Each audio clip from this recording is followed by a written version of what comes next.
our understanding of Indonesian labor market dynamic and employment policy. It is our great honor and privilege to welcome you to Ngabers Circo, Ngaji Bersama Behavioral and Circular Economy, a knowledge-sharing forum organized by the Research Center for Behavioral and Circular Economic, National Research and Innovation Agency. Today's session, with the title Minimum Wage and Employment Dynamic, Empirical Evidence and Behavioral Economics Perspective in Indonesia, brings together leading experts to provide policymaker, academic, and industry practitioner with evidence-based insight, which is essential for developing more adaptive and inclusive employment ecosystem in Indonesia. Allow me to extend our warm welcome to our distinguished guest and speaker joining us today, Bapak Dr. Agus Eko Nugroho, as a chairman of the Research Organization for Governance, Economy, and Community Welfare, National Research Innovation Agency. Ibu Umi Karomah Yaumiddin, PhD, as the head of the Research Center for Behavioral and Circular Economy. Ibu Nurina Merdikawati, PhD, as a lecturer and Indonesia Project Staff, Australian National University, Canberra, our distinguished speaker.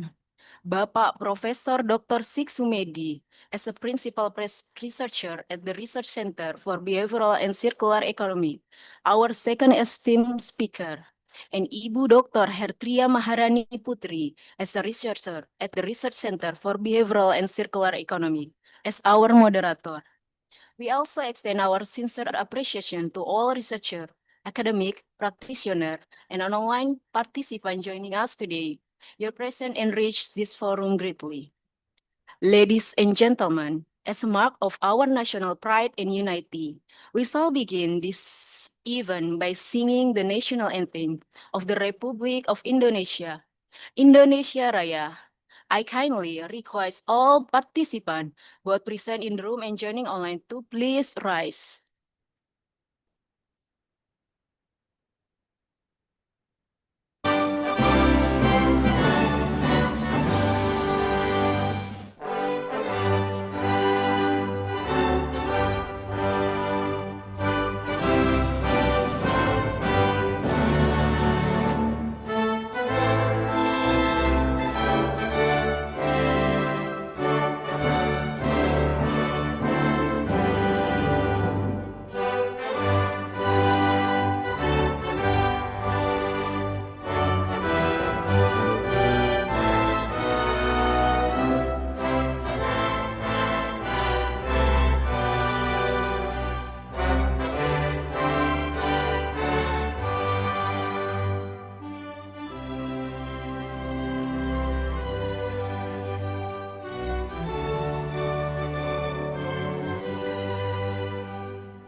Thank you. Please be seated.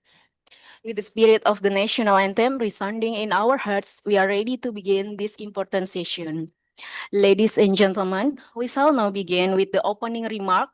It is our great honor to invite Bapak Dr. Agus Eko Nugroho as a chairman of the Research Organization for Governance, Economy, and Community Welfare to deliver his opening address.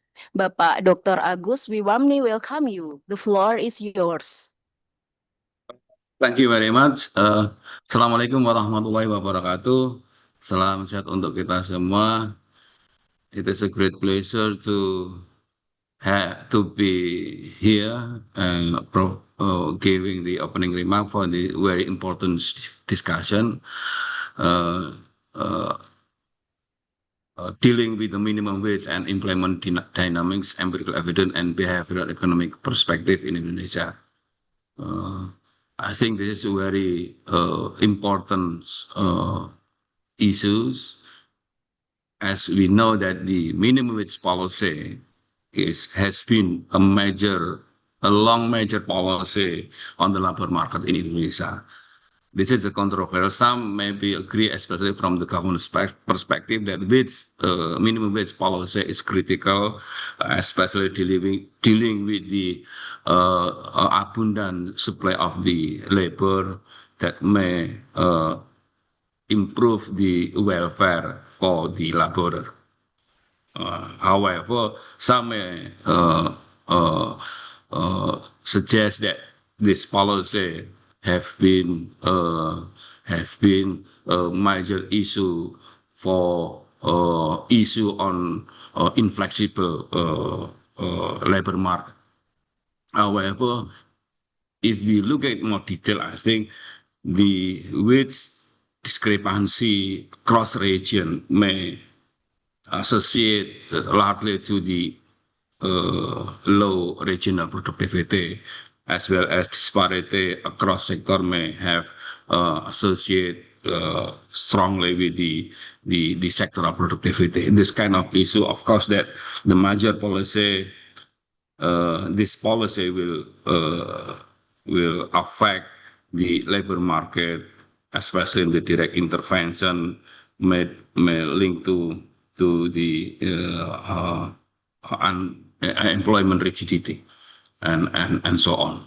I think this morning, Dr.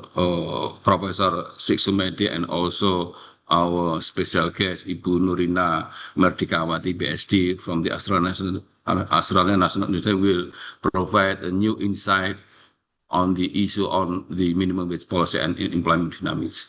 I hope that we will get a new perspective, a new idea, especially for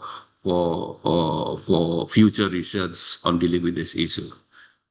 Thank you very much once again, Professor Siksumedi and Ibu Nurina, for your presentation in this issue, and also for audience to participate in this morning discussion. Once again, thank you very much, and Assalamualaikum warahmatullahi wabarakatuh. Waalaikumsalam warahmatullahi wabarakatuh. Thank you very much, Bapak Dr. Agus, for your inspiring and insightful remarks.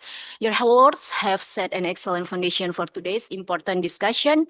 We are deeply grateful for your time and your visionary leadership.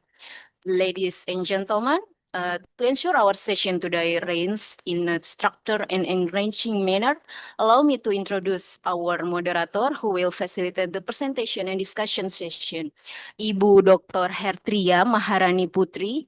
Ibu Dr. Hertria is a researcher at the Research Center for Behavioral and Circular Economic.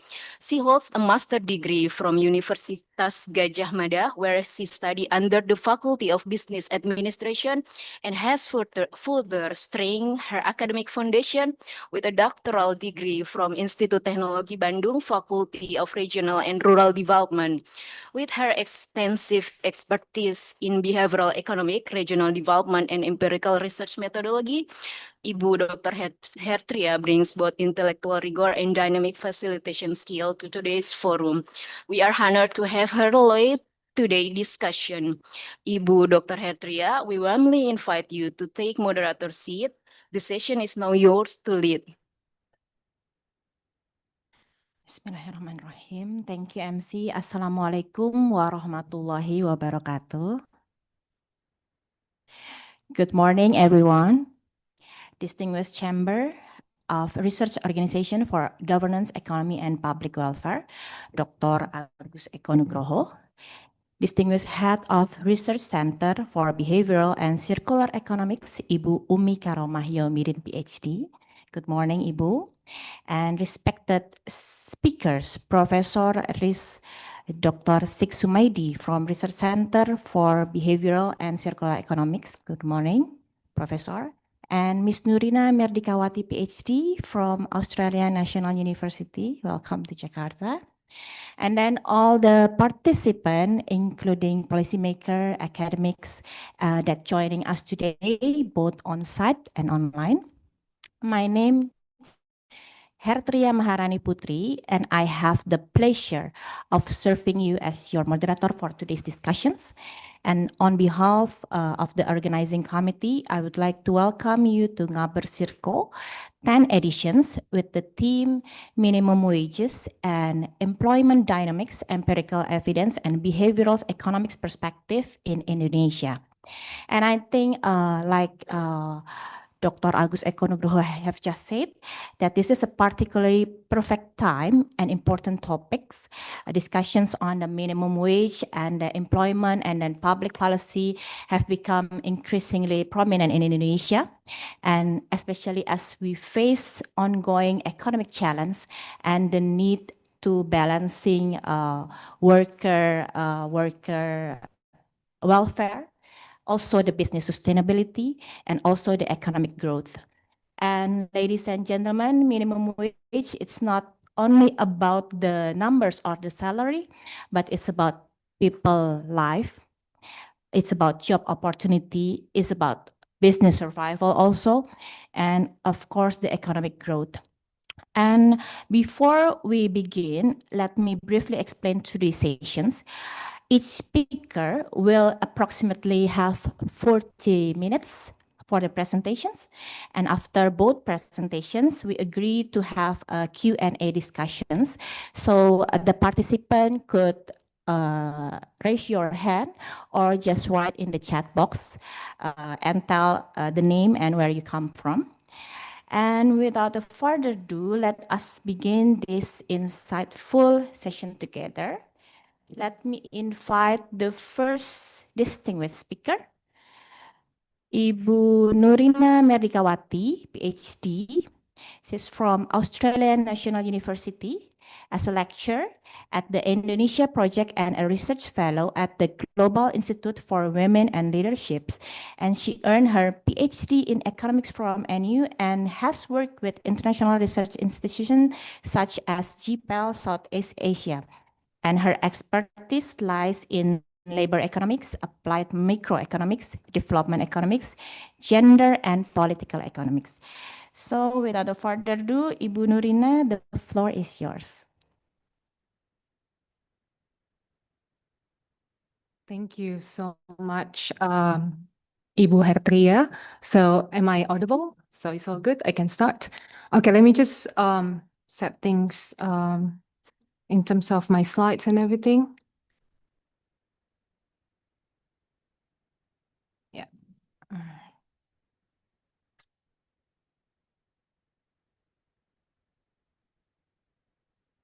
Okay. Thank you so much, everyone, for being here and then joining this discussion session. I think I'd like to also thank you. I call her Maumi, not Ibuumi, because it seems that we did a PhD together, we shared a room together, and then thank you so much for making things happen for today. And also to Pak Azwar, liaising behind the scene to make this happen as well. So my name is Nurina Merdikawati, you can call me Dika. In terms of my affiliation now, I'm with the Indonesia Project. So I'm a lecturer at the Uncordon Department of Economics in Crawford School of Public Policy at ANU. So for today, I'm going to share with you the recent paper published in the Bulletin of Indonesian Economic Studies, together with my co-author, Ridho Alizati. He is affiliated with Semeru Research Institute and at the same time now is pursuing PhD at Northumbria University. So I'm going to talk about the minimum wage impacts on labor market outcomes, focusing on manufacturing sector. And we are covering the whole spectrum of manufacturing establishments from micro, small, medium, and large establishments. So this is a roadmap for today. I'm going to start with some motivation and then we go through the details. And then I think the Q&A will be later, yeah. I think when we think about how to motivate this paper, and in the opening remarks, Dr. Agus Ekonugroho has also mentioned how the minimum wage policy has been really quite prevalent labor market policy in many countries, especially in the developing countries. When we talk about Indonesia, over time, for instance, if we look at the time span between 2000 and 2014, nominal minimum wage increased more than 6 times. And in terms of the real term, it doubled between these two periods. And of course, like there's these questions whether the minimum wage policy, is it the one stifling manufacturing sector, a sector that is very close to policymakers' heart because it creates a lot of jobs and also crucial for Indonesia's economic growth and development.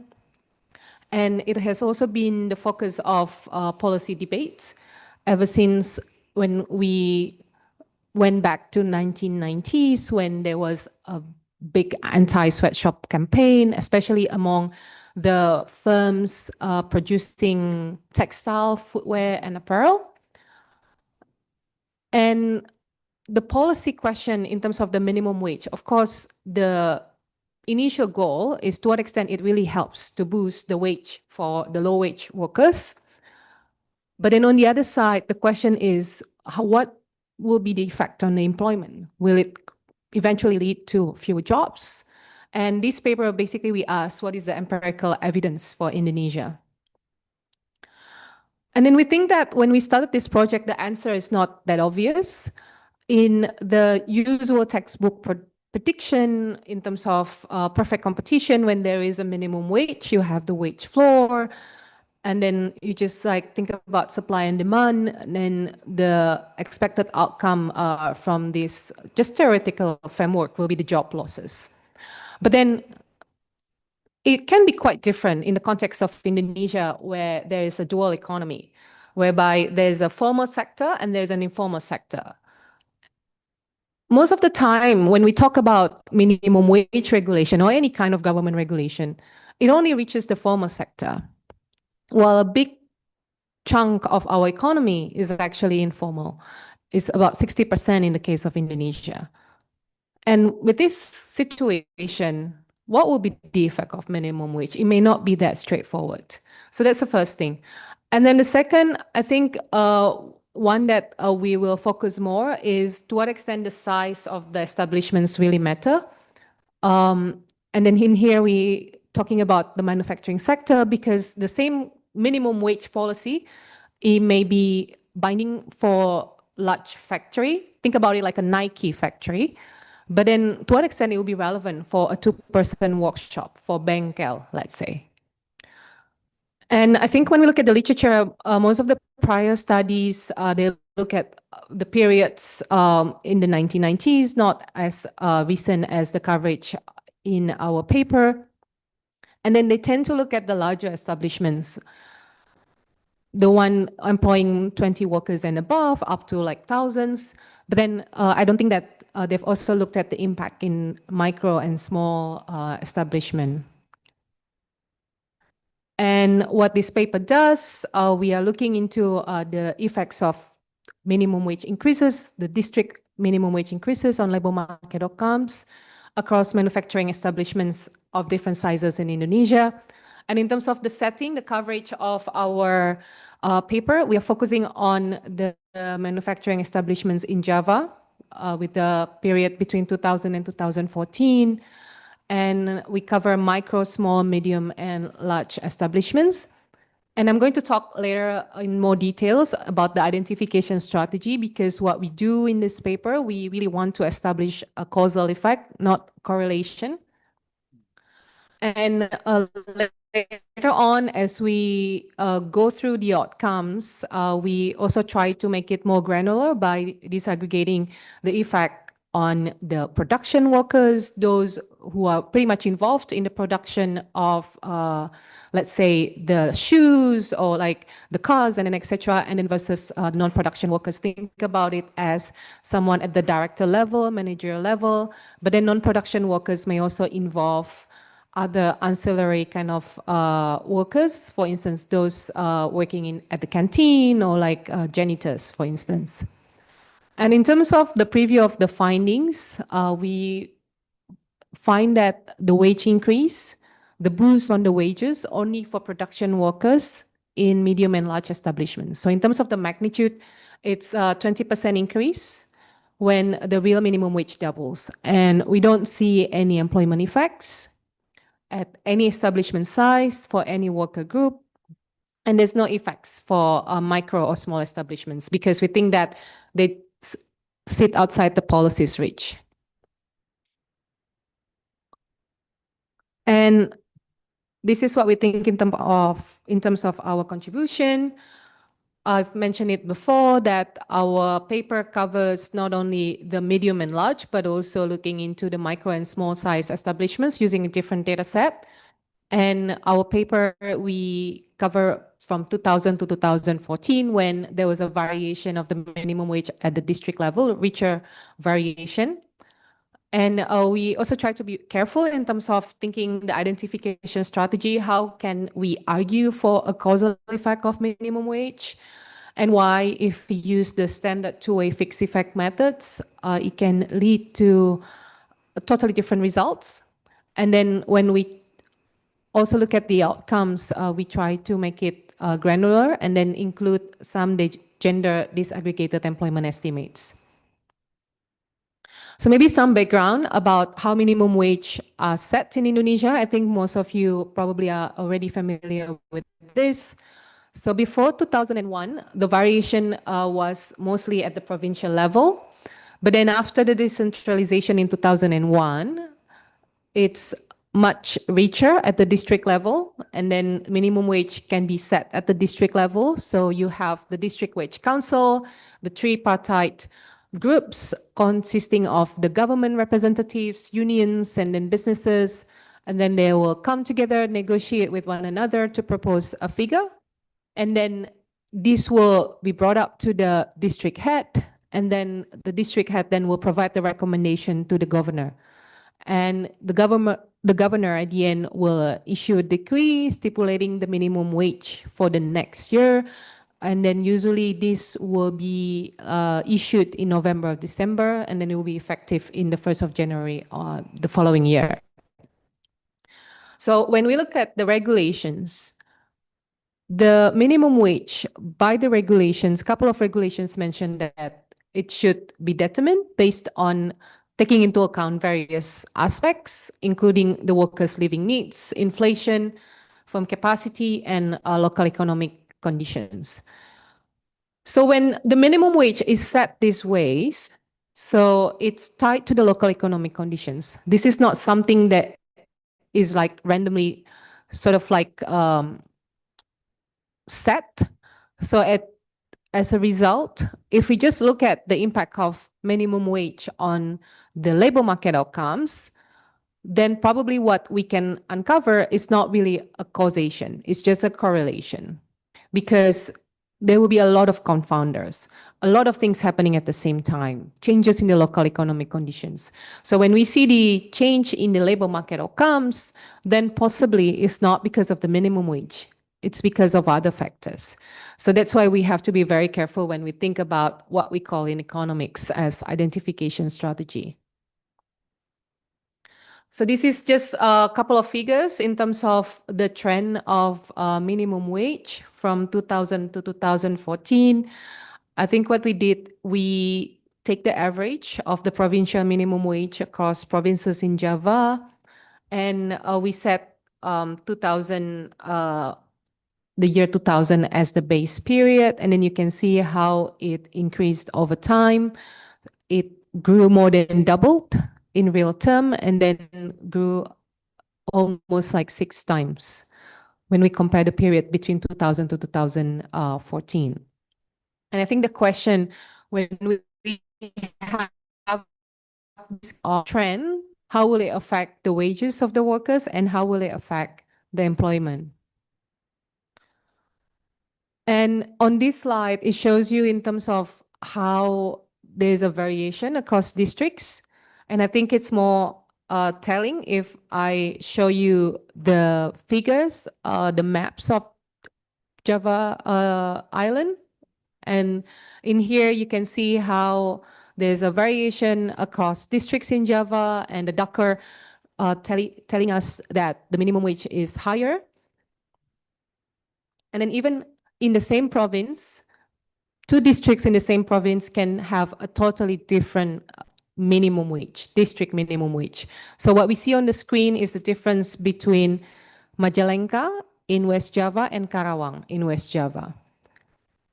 So in this case, the provincial minimum wage will be pegged to the province's lowest district, which is Majalengka.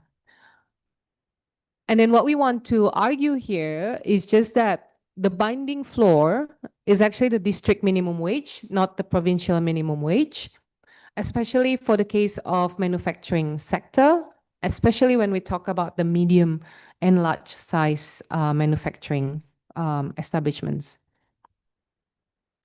And in the following slides, we are showing you the density of wage distribution. We need to check to what extent the minimum wage is actually binding for some establishments. So we have here the production workers and non-production workers in 2000 and 2014. So when there's a spike at 0, it shows that likely the minimum wage is binding for more establishments employing production workers. But then for non-production worker, we see that it's binding only in 2014, but in 2000, it's already slightly to the right, which means that they already paid higher than the minimum wage. So in such case, the minimum wage may not have any much effect on the non-production workers in terms of how we look at this density, and then how we try to reflect on what will be the outcome of minimum wage on the wages of the workers. And this is based on the district minimum wage. So in the paper, we also show the wage density for provincial minimum wage, whereby we don't really see the spike. So I think this is just like emphasizing again, when we look at the impact of minimum wage, we should look at the district minimum wage, because likely that's the effective minimum wage, especially for the formal sector. So this is the wage density when we use the provincial minimum wage instead of the district minimum wage. So the bunching is actually weaker and less aligned. And that's how we argue that likely establishments will respond more to the district rather than the provincial minimum wage. For the micro and small establishments, it's different kind of wage density distribution. So in here, we see that there's no spike at the minimum wage, especially in 2014, it's like to the left. So they are paid less than the stipulated district minimum wage. So we think that there's a low compliance going on here, where these establishments operate largely outside the regulatory reach. And again, this will help us think what will be the outcome for the minimum wage on the wage and employment for the micro and small establishments. And we do the same analysis for the provincial minimum wage in using the micro and small establishment data set. So on this slide, you'll see the two data sets that we use. So for medium and large establishments, we use annual manufacturing census, survey industry. So it covers establishments from 20 workers and above. And in terms of the structure of the data set, it's a panel data set. So we can really follow the same establishment over time. The period is between 2000 to 2014, and then we only cover establishment in Java Island. For micro and small establishments, we rely on two different data sets depending on the years, SUSI dan juga survei IMK. And these establishments employ fewer than 20 workers. It's not a panel, it's a repeated cross sections. And this is not a census, and then that's why when we do the analysis, we have to take into account the survey weights. And the reason why in the paper we keep using the term establishment instead of firm, because in survey industry is very transparent in terms of how they think that every unit is actually representing a plant or an establishment. And then they can't really connect these plants to firm. Because for firm, it's possible that underneath the firm, they will have like multiple plants. But then what we try to make it standardized across the term that we use in the paper, what we uncover is actually the effect at the establishment level. So the reason why we only focus on Java Island, where we argue that even in Java, 80% of Indonesia's medium and large manufacturing establishments are there. So we cover already the majority of the medium and large manufacturing establishments in Indonesia. And in Java, they have a consistent district level minimum wage series. So when we put together this data set, we have to go over the governor decrees across all provinces in Java, dating back from 2000 to 2014. And that kind of data set for other provinces outside Java is not that easily accessible. And we also think that if we focus on Java, this location has a more comparable regulatory and institutional environment. So at least we can really argue for stronger internal validity. So who is in the data? We have the medium and large establishments from survey industry, and then we have micro and small establishments from SUSI and EMK. So when we look at the summary statistics, of course, as we expect, the wages, the compensation in medium and large establishments is higher than in micro and small establishments. And also the wages of the non-production worker is higher on average than the production workers. So we're thinking that these non-production workers, the kind of wage distribution can be very wide, but I think majority of them is the higher skill ones. So that's the reason why they have higher wages. Because of the structure of the manufacturing sector in Indonesia is pretty much labor intensive. So the number of production workers who are female is actually higher than male. But then the non-production workers are still a majority of them are male. And for micro establishments, I think the data that we have, the establishments in our sample, they are largely, many of them, they just one-man operation. So the owner is essentially the worker, the only worker in that establishment. And then we have more paid workers who are male than female, but then for the unpaid workers, majority of them are actually, they're more female unpaid workers than male.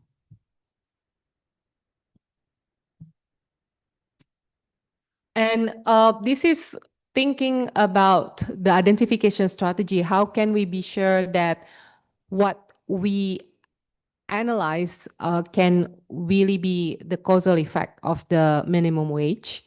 So I mentioned this before, that the minimum wages are set with local conditions in mind. So possibly the districts with stronger economies, they may raise the minimum wage even more. And I think if we reflect back on the situation in Jakarta or like in the outskirts of Jakarta, where there are more factories, they are more developed, usually the minimum wage is higher. So when we do a simple, just looking into the minimum wage regression on outcome, then what we uncover is essentially just a correlation, and they may reflect the local economy situation, not really the effect of the minimum wage policy. And the standard kind of like method to deal with this two-way fixed effects, when you take into account the district fixed effects and year fixed effects, it kind of like assume all districts to have the parallel trend, a shared common trend, and then it's quite likely that it fails. The assumption is failed to be satisfied because the wage growth is spatially uneven.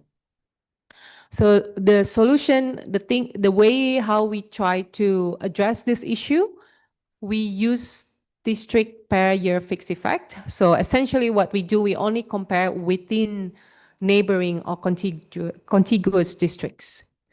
So the argument is that the neighbors share local shocks. They may be exposed to the same kind of weather challenges, infrastructure challenges, regional demand, but they may face different minimum wages. So comparing within this border sharing pair, it can difference out conditions shared by both districts, so leaving the variation driven only by the minimum wage policy difference. So this is the specification that we have. I was told by Prof. Sik that many of the audience here, your background is in economics. So in here, the outcome is just the labor market outcomes in establishment I, in district D, in year T. And then on the right-hand side, our variable, independent variable of interest is just the minimum wage that varies at the district level across the years. So that's why you have minimum wage DT. And we control for establishment characteristics, such as the ownership, the exports, and then the industry. And then we also control for district characteristics in the previous year. And because the survey industry is a panel, we can control for establishment fixed effect. And then in here, we try to incorporate the district per year fixed effects to make sure that we only compare within the contiguous districts. And our standard error is clustered by district and by pair and year. And then we report the estimates for our preferred specification, which is this one, the district pair estimates, and also the two-way fixed effects. And in the paper, you will have more equations in terms of how it will look like when we only analyze the micro and small establishments, and what about the two-way fixed effects equations. So when we use the district pair year fixed effects, our argument is that these neighboring districts, they are more likely to be similar. And then in the paper, we try to show that by comparing how different contiguous versus non-contiguous district pairs are across a wide set of covariates at the level and also at the one-year change. So we do that thinking about the demographic, labor market, or microeconomic variables. And then we find that the mean absolute difference is smaller for contiguous pairs than the non-contiguous pairs. So this is where we argue that the contiguous districts are credible control groups for one another. Now we're going to the results. So this is the first results on the wage effects using our preferred specification, the district per year fixed effects. So we find that doubling the real district minimum wage increases the wages of the production workers by about 20%. We don't see any effect on the non-production workers, and we don't see any effect for the micro and small establishments. And then we look at the employment effects. So when we look at the employment effects, we don't see any significant employment effects, not for the production workers, not for the non-production workers in the medium and large enterprises. And then there's also no effect on the micro and small establishments employment.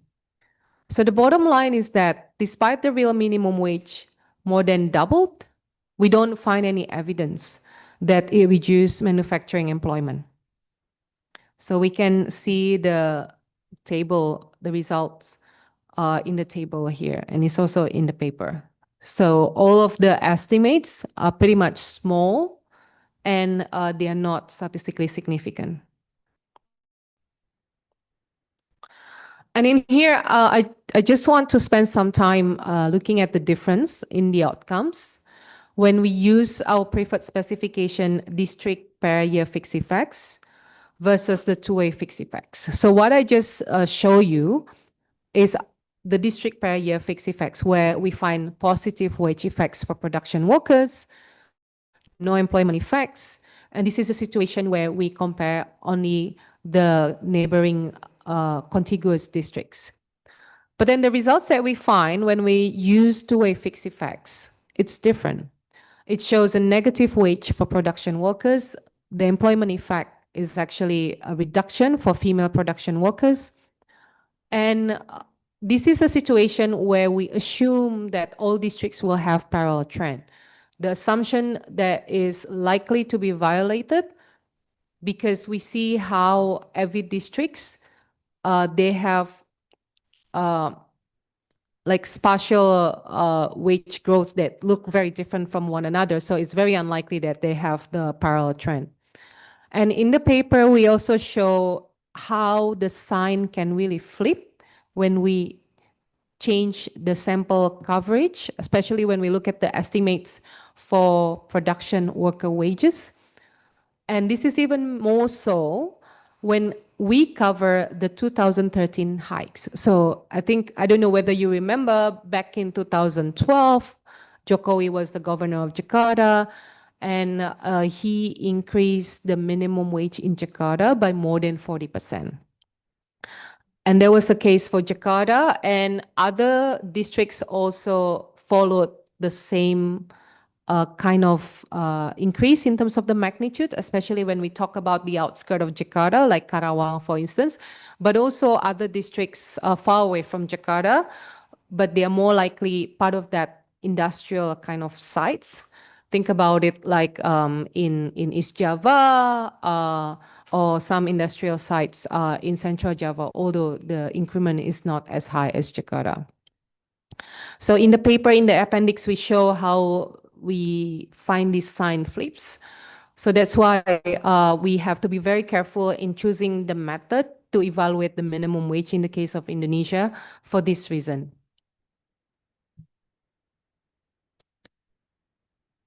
And we do some robustness tests looking into only the balance panel estimates using survey industry. So we still find the wage effects, they are still positive for production workers, and there's no employment effects for any worker group. And we think that the findings that we have not really driven by the establishment entry and exit, because the conclusion stays the same. And then just like reflecting on the results, and then how do we make sense of the results?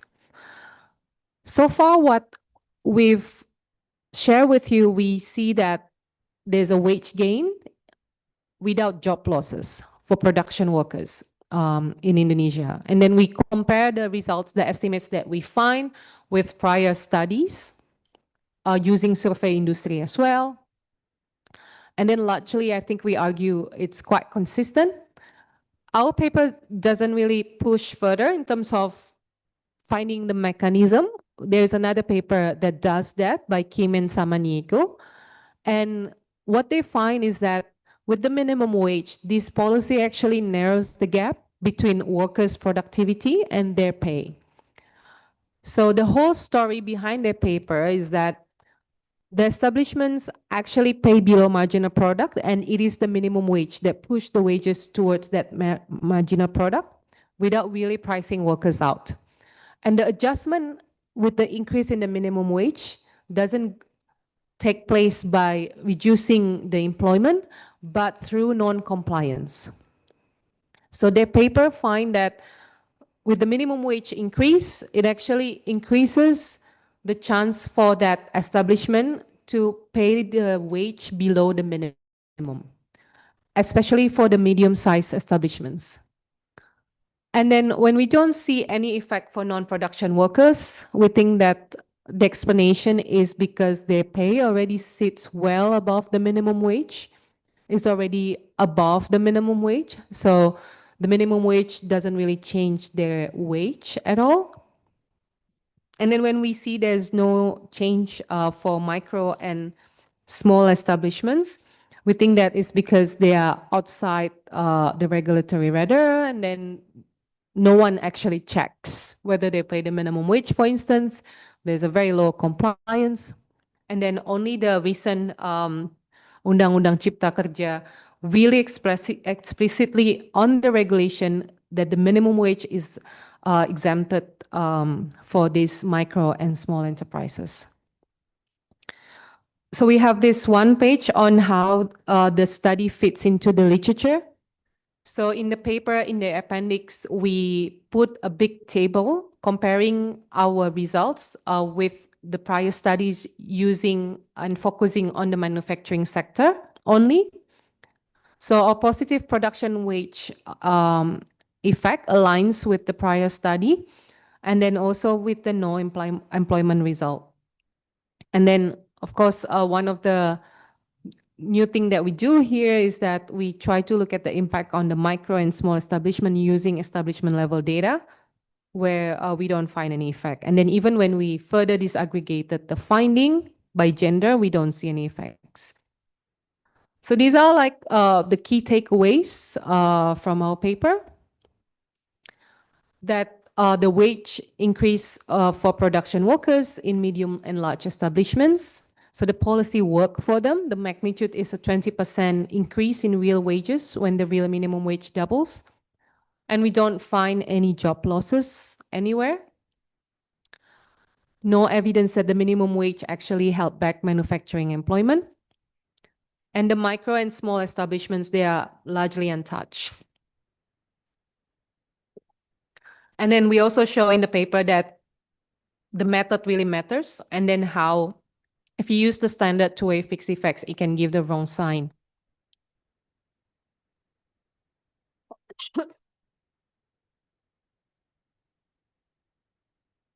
So a couple of thoughts in terms of the policy implications.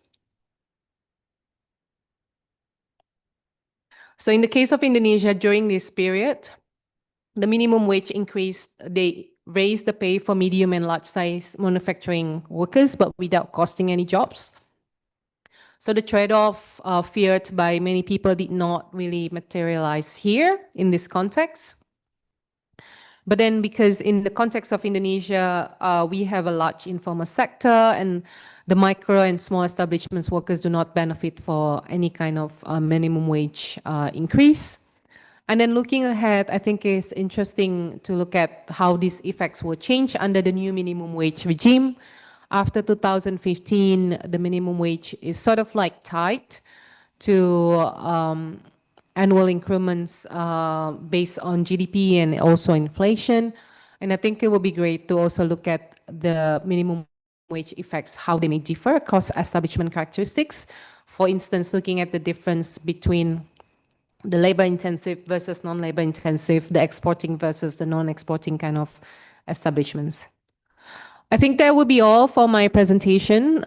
So there on the screen, there's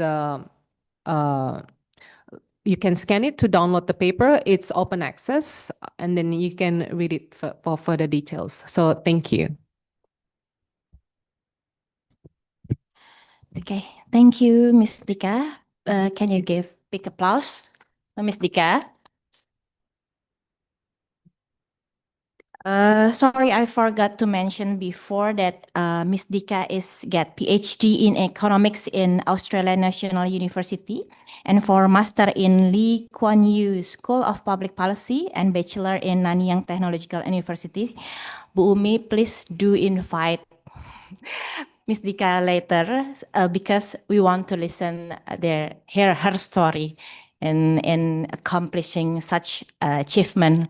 I think that is we really need for our researcher, young researcher in here. And then I'm taking a couple of notes. First, wage gain without losses job. This is a very good result. And minimum wage policy affects not firms but establishment differently depending on their size, and also classification of and large establishments are more regulated and usually comply, while the micro and also the small establishments are less affected because many operate informally, like you said.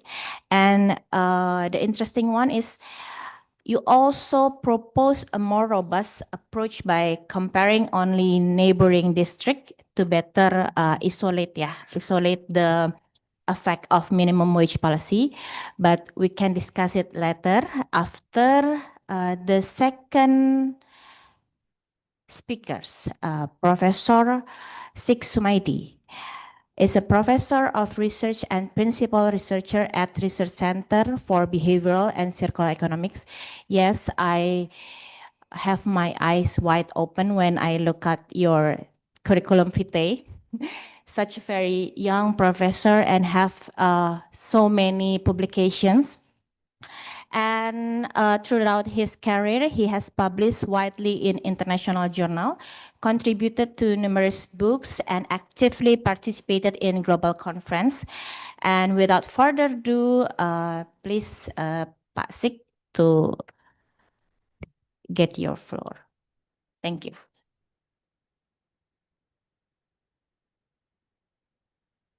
Oh, ya. Belum.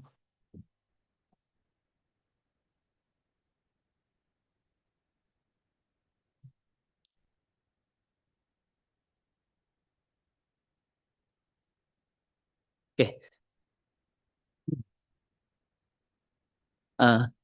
Thank you, moderator Bu Hertria. Oke. Honorable Bapak Dr. Eko Agus Nugroho, Chairman of the Research Organization for Governance, Economy and Society Welfare, National Research and Innovation Agency, or Organisasi Riset Tata Kelola Pemerintahan, Ekonomi, dan Kesejahteraan Masyarakat BRIN. Honorable Ibu Umi Karomah Yomidin PhD, our head of the Research Center for Behavior and Circular Economic, or Pusat Riset Ekonomi Perilaku dan Circular BRIN, Honorable Ibu Nurina Merdikawati PhD, our speaker in the first session, ladies and gentlemen, distinguished participant of this webinar, Assalamualaikum warahmatullahi wabarakatuh. Good morning, everyone. First of all, I would like to thanks for the opportunity that given to me to share my view and idea regarding the topic of minimum wage and employment. In the first session, Ibu Merdikawati PhD has delivered an excellent presentation and share important and interesting finding of her research on this topic from the perspective of neoclassical economic. In my presentation, I will discuss the same topic from a different perspective, which is actively explored by our research group at BRIN, namely the perspective of behavior economic. This is the outline of my presentation. I will start by presenting the background, then I will present the objective of this presentation, followed by several topics related to the theoretical framework and the contextual understanding that form the foundation of the proposed model and proposition. Finally, I will conclude with the policy implication of the model and several recommendations for future research. Okay, let we start with the background. The topic of minimum wage and employment is an important issue for both academic and policymaker. When we discuss minimum wage, we can identify at least two different perspectives regarding the impact of minimum wage increases on employment. First, from the employer's perspective, wage is a cost. Specifically, it is a labor cost. This means that an increase in wage will increase business costs. From this perspective, minimum wage increase might have a negative impact on employment. In the second perspective, from the worker perspective, wage is a source of income that enable them to achieve welfare and maintain a certain standard of living. In other words, wage increase will increase the worker purchasing power. Greater purchasing power might lead to higher demand in the marketplace, and which in turn might encourage firms to increase production. From this perspective, minimum wage increase might have a positive impact on employment. In the existing literature, we can find that many researchers have examined the relationship between minimum wage and employment empirically. If we review the study, we can find that there are studies that report negative effect of minimum wage on employment.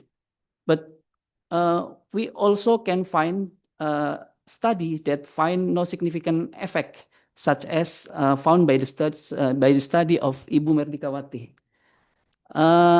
This show that the empirical evidence on the effect of minimum wage on employment is inconclusive. The inconsistency of this finding indicates that firms respond to minimum wage regulation in different ways, which leads to different employment outcome. Of course, this raises an important question. Why does this happen? This question is the central background of my presentation. Okay, based on the background that I have just presented, this presentation has three main objectives.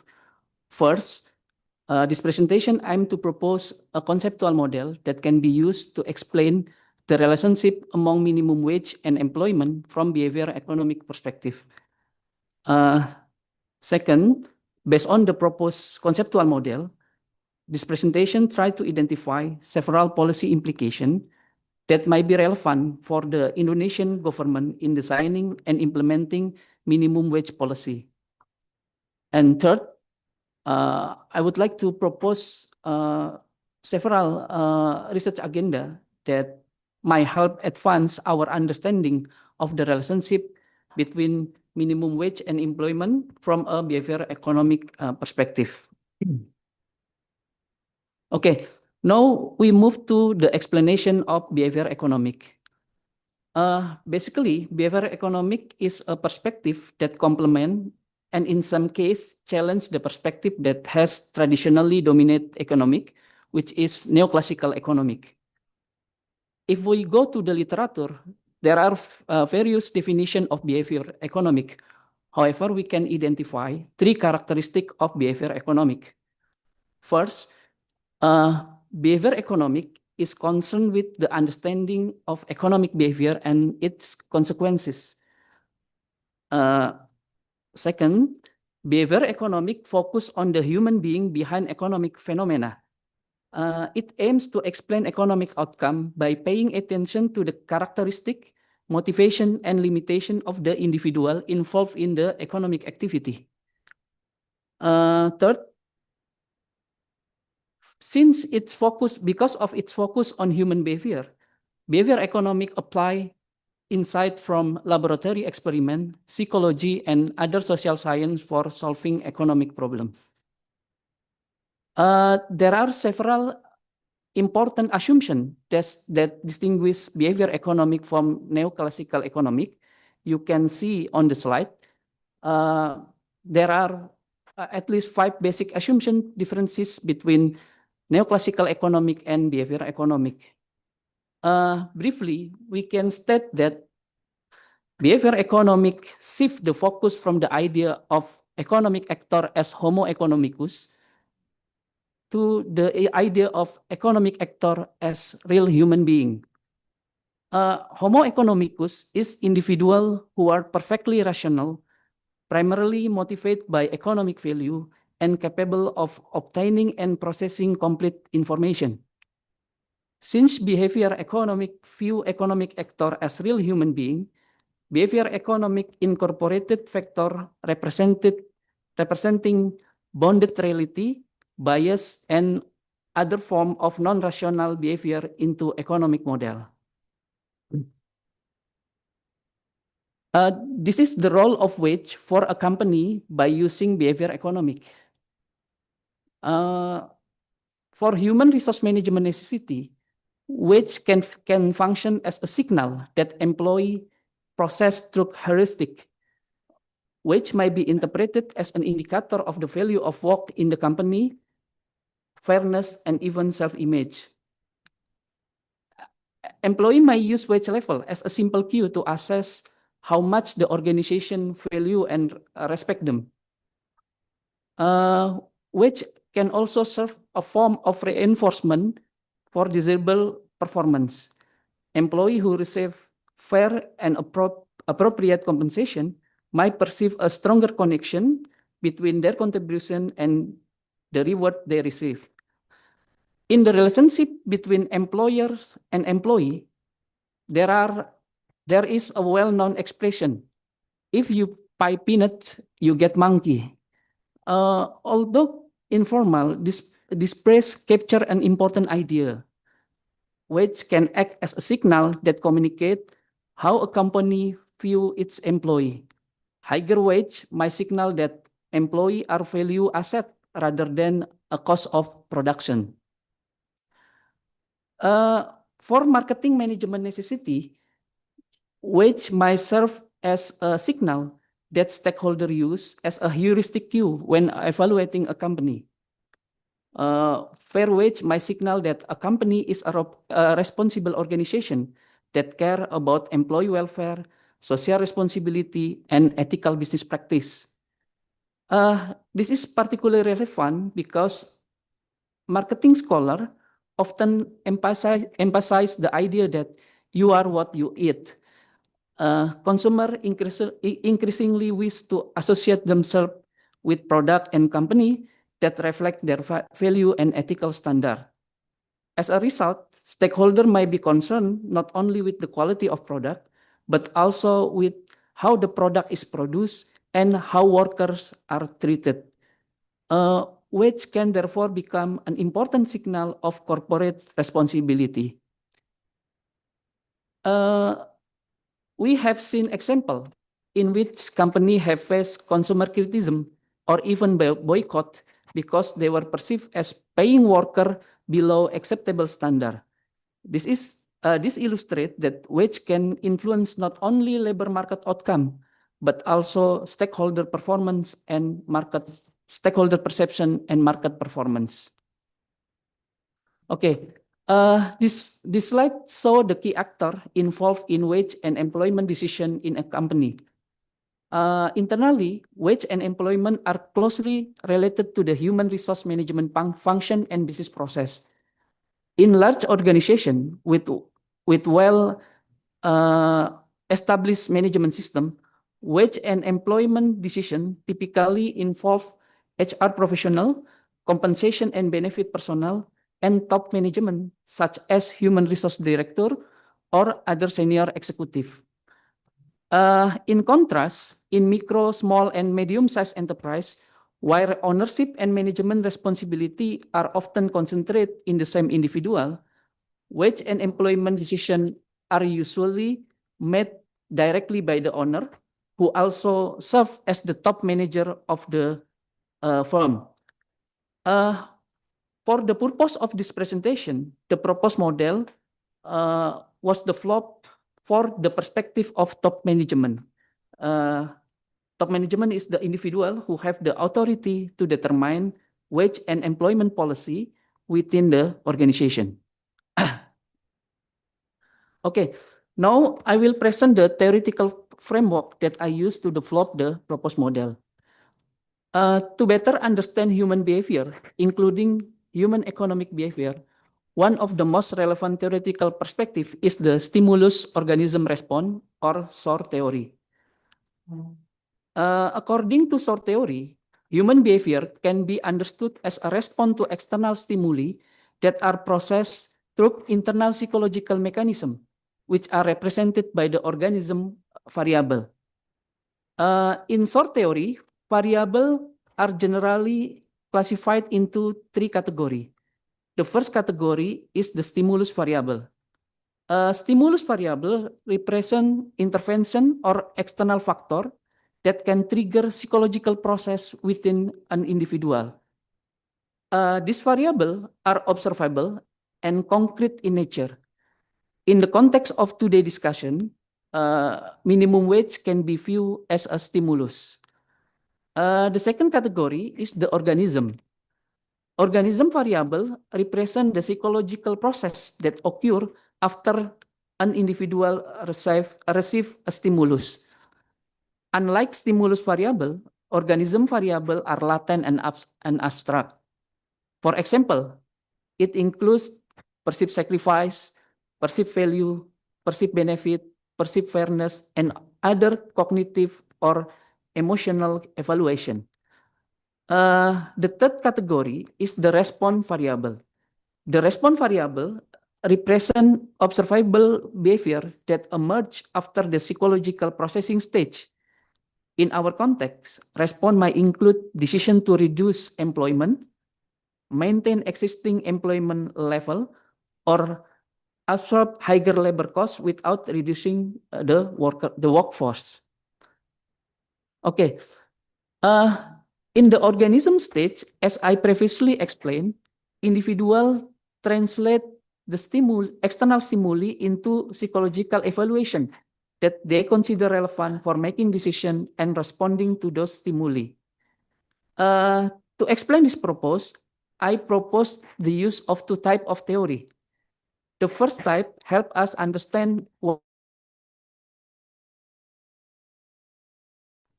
the second type help us understand how a stimulus is translated into the psychological evaluation. For simplicity, I will refer to the first group as content theory and the second group as process theory. The content theory used for the proposed model are value theory, Rust-Built investment model, and norm theory. The value theory and Rust-Built investment model represent the economic side of decision making, which is consistent with the idea of Homo economicus. In other hand, we include norm theory to capture non-economic motivation, as suggested by the behavior economic perspective. Regarding the process theory we use in the model, we use heuristic theory and loss aversion and reference theory. This is in line with the behavior economic perspective. Since the proposed model is intended to explain the relationship between minimum wage and employment in Indonesia, it is important to first understand the context of Indonesian firm. The slide shows the composition of business in Indonesia. As we can see that the vast majority of firms in Indonesia are micro and small enterprises. In 2019, our research team conducted a participatory action research involving 6 firms that could be classified as micro, small, and medium-sized enterprises. Overall, we observe several common characteristics among these firms. They tend to focus primarily on core operational processes, operated without formal strategic plan, lack standardized procedure and documented management system, rely heavily on personal relationship, depended strongly on the owner intuition in decision making, and were often not well informed about regulatory development.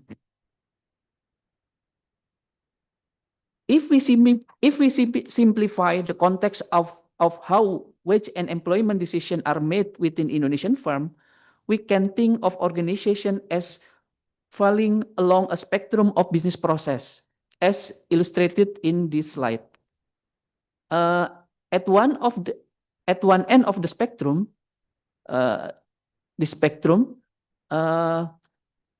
firm may manage wage and employment issue in a highly reactive manner. These firms tend to focus primarily on day-to-day operational concern rather than long-term strategic consideration. Their business process are typically characterized by informal practice, the absence of formal standard and standard operating procedure, unclear decision-making mechanism, strong reliance on personal relationship and decision that are largely determined by the owner. In such firm, wage and employment decisions are often made in response to immediate pressure and might depend heavily on the personal perception and judgment of the owner or the decision maker. At the other end of the spectrum, firm might manage wage and employment issue in more strategic manner. This organization generally have more mature business process. Their decisions are guided by formal HR procedure, organizational standard, and regulatory requirement. Decision making typically involve multiple party and is supported by analysis conducted at different organizational level. As a result, wage and employment decisions are less dependent on a single individual and more likely to be influenced by established organizational system and formal evaluation process. Based on our understanding of the Indonesian business context, we can develop a contextual spectrum that might help explain the relationship between minimum wage and employment.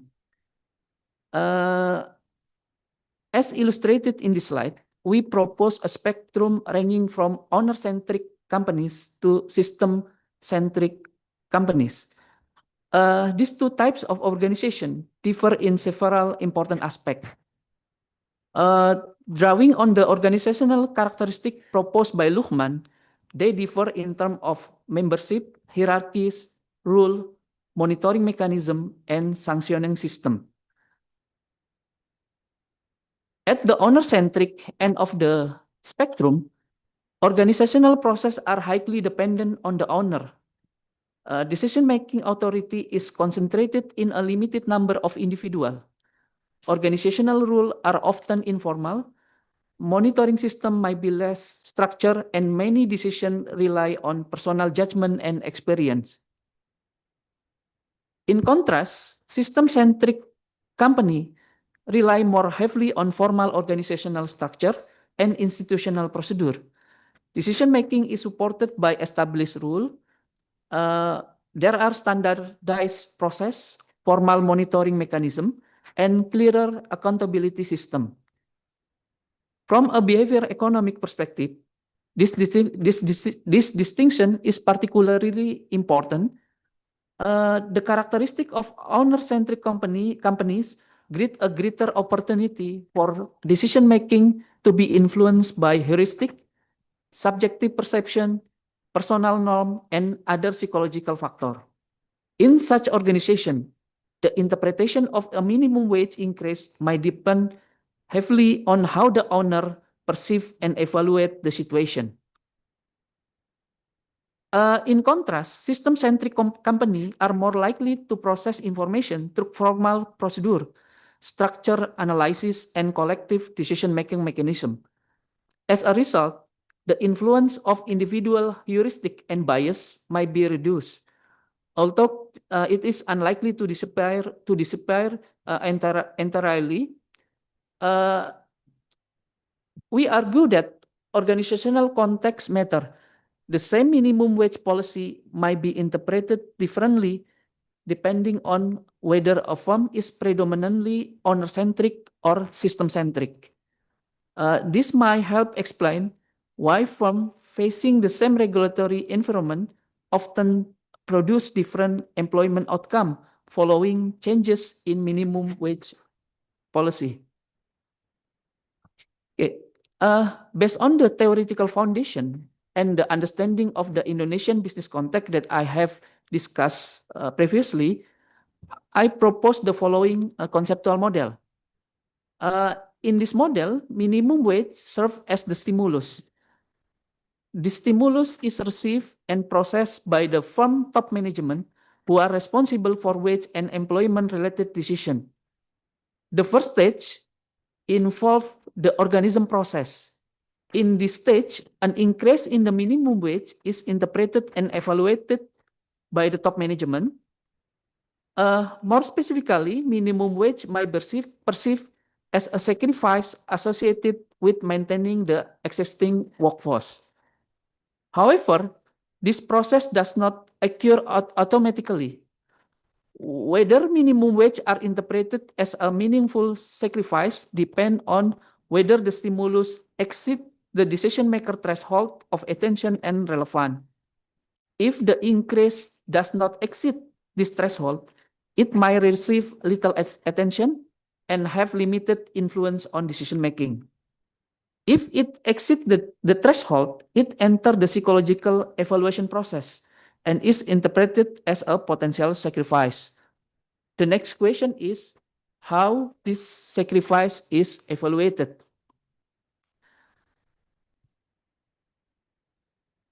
In this model, we argue that the evaluation process depends on whether top management rely on heuristic or engage in a more comprehensive evaluation. When heuristic processing occurs, minimum wage might become the dominant or even the sole signal used to represent sacrifice. In this situation, the top management or the decision maker might infer that the overall cost of maintaining an employee has increased primarily because labor costs have increased. However, when the top management or the decision maker do not rely solely on heuristic, they may consider a broader set of factors. They may evaluate other forms of sacrifice alongside minimum wage and compare them with various benefits associated with retaining a policy. This benefit might include the productivity, organizational stability, employee loyalty, from reputation, customer perception, and long-term business sustainability. Based on this comparison between the perceived sacrifice and perceived benefit, top management form an assessment of the value of maintaining employee despite the increase in minimum wage. At the same time, decision maker might evaluate the attractiveness of alternative response. This alternative might include reducing the workforce, freezing recruitment, increasing automation, selling the business, closing the business, or pursuing other strategic option. Finally, the perceived value of retaining employee and the perceived attractiveness of alternative response are evaluated alongside the personal norm of decision maker. The combination of this evaluation ultimately determine the response chosen by the top management. In this model, we propose that the effect of minimum wage on employment is not assumed to be direct. It is mediated by a series of psychological evaluation involving perceived sacrifice, perceived value, alternative attractiveness, and personal norm. This evaluation might differ across firms, leading to different employment outcome, even when firms face the same minimum wage policy. Based on the proposed conceptual model, two propositions can be formulated. The first proposition is the negative employment effect of minimum wage increase are more likely when top management perceives wage minimum increase exceed their reference threshold, rely on heuristic evaluation, and perceive greater sacrifice than benefit, and identify more attractive alternative to labor retention, and place greater emphasis on economic consideration than on personal norm in the decision-making process. The second proposition is top management in owner-centric organization are more likely to rely on heuristic decision-making in response to minimum wage increases than top management in system-centric organization. Taken together, this proposition help explain why firms might respond differently to the same minimum wage policy. In conventional economic analysis, firms are often assumed to respond to wage increases in a relatively similar manner because they face the same economic stimulus. However, the behavior economic perspective suggests that the stimulus itself is only part of the story. What ultimately matter is how decision maker perceive, interpret, and evaluate the stimulus. For example, a minimum wage increase might have little or no impact on employment decision if one or more of the conditions described in the first proposition are not present. A manager might not perceive the increase as sufficiently important to exceed the reference threshold. Alternatively, the manager might evaluate the wage increase comprehensively rather than relying on heuristic, and might conclude that the benefit of retaining employee outweighed the additional labor cost. Similarly, even when labor costs increase, employment might remain unchanged if the available alternative, such as reducing the workforce, automating the production, selling the business, or closing operation, are as less attractive than retaining employee. Personal norm might also play an important role. Some decision maker might place value on employee welfare, organizational loyalty, or social responsibility, leading them to maintain employment despite higher labor costs. Therefore, our proposed model suggests that the relationship between minimum wage and employment is contingent rather than deterministic.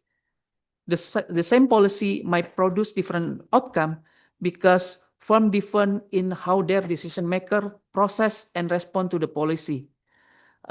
This perspective might help explain why previous empirical studies have report mixed and sometimes contradictory findings regarding the employment effect of minimum wage increases. Okay, based on the proposed conceptual model and proposition, a broad policy implication can be derived. Minimum wage policy should be designed not as standalone wage regulation, but as comprehensive policy package that shape employer perception of the benefit and sacrifice associated with the wage increases. By influencing how employer perceive, interpret, and respond to minimum wage adjustment, policymaker might reduce the likelihood of unintended negative employment consequences.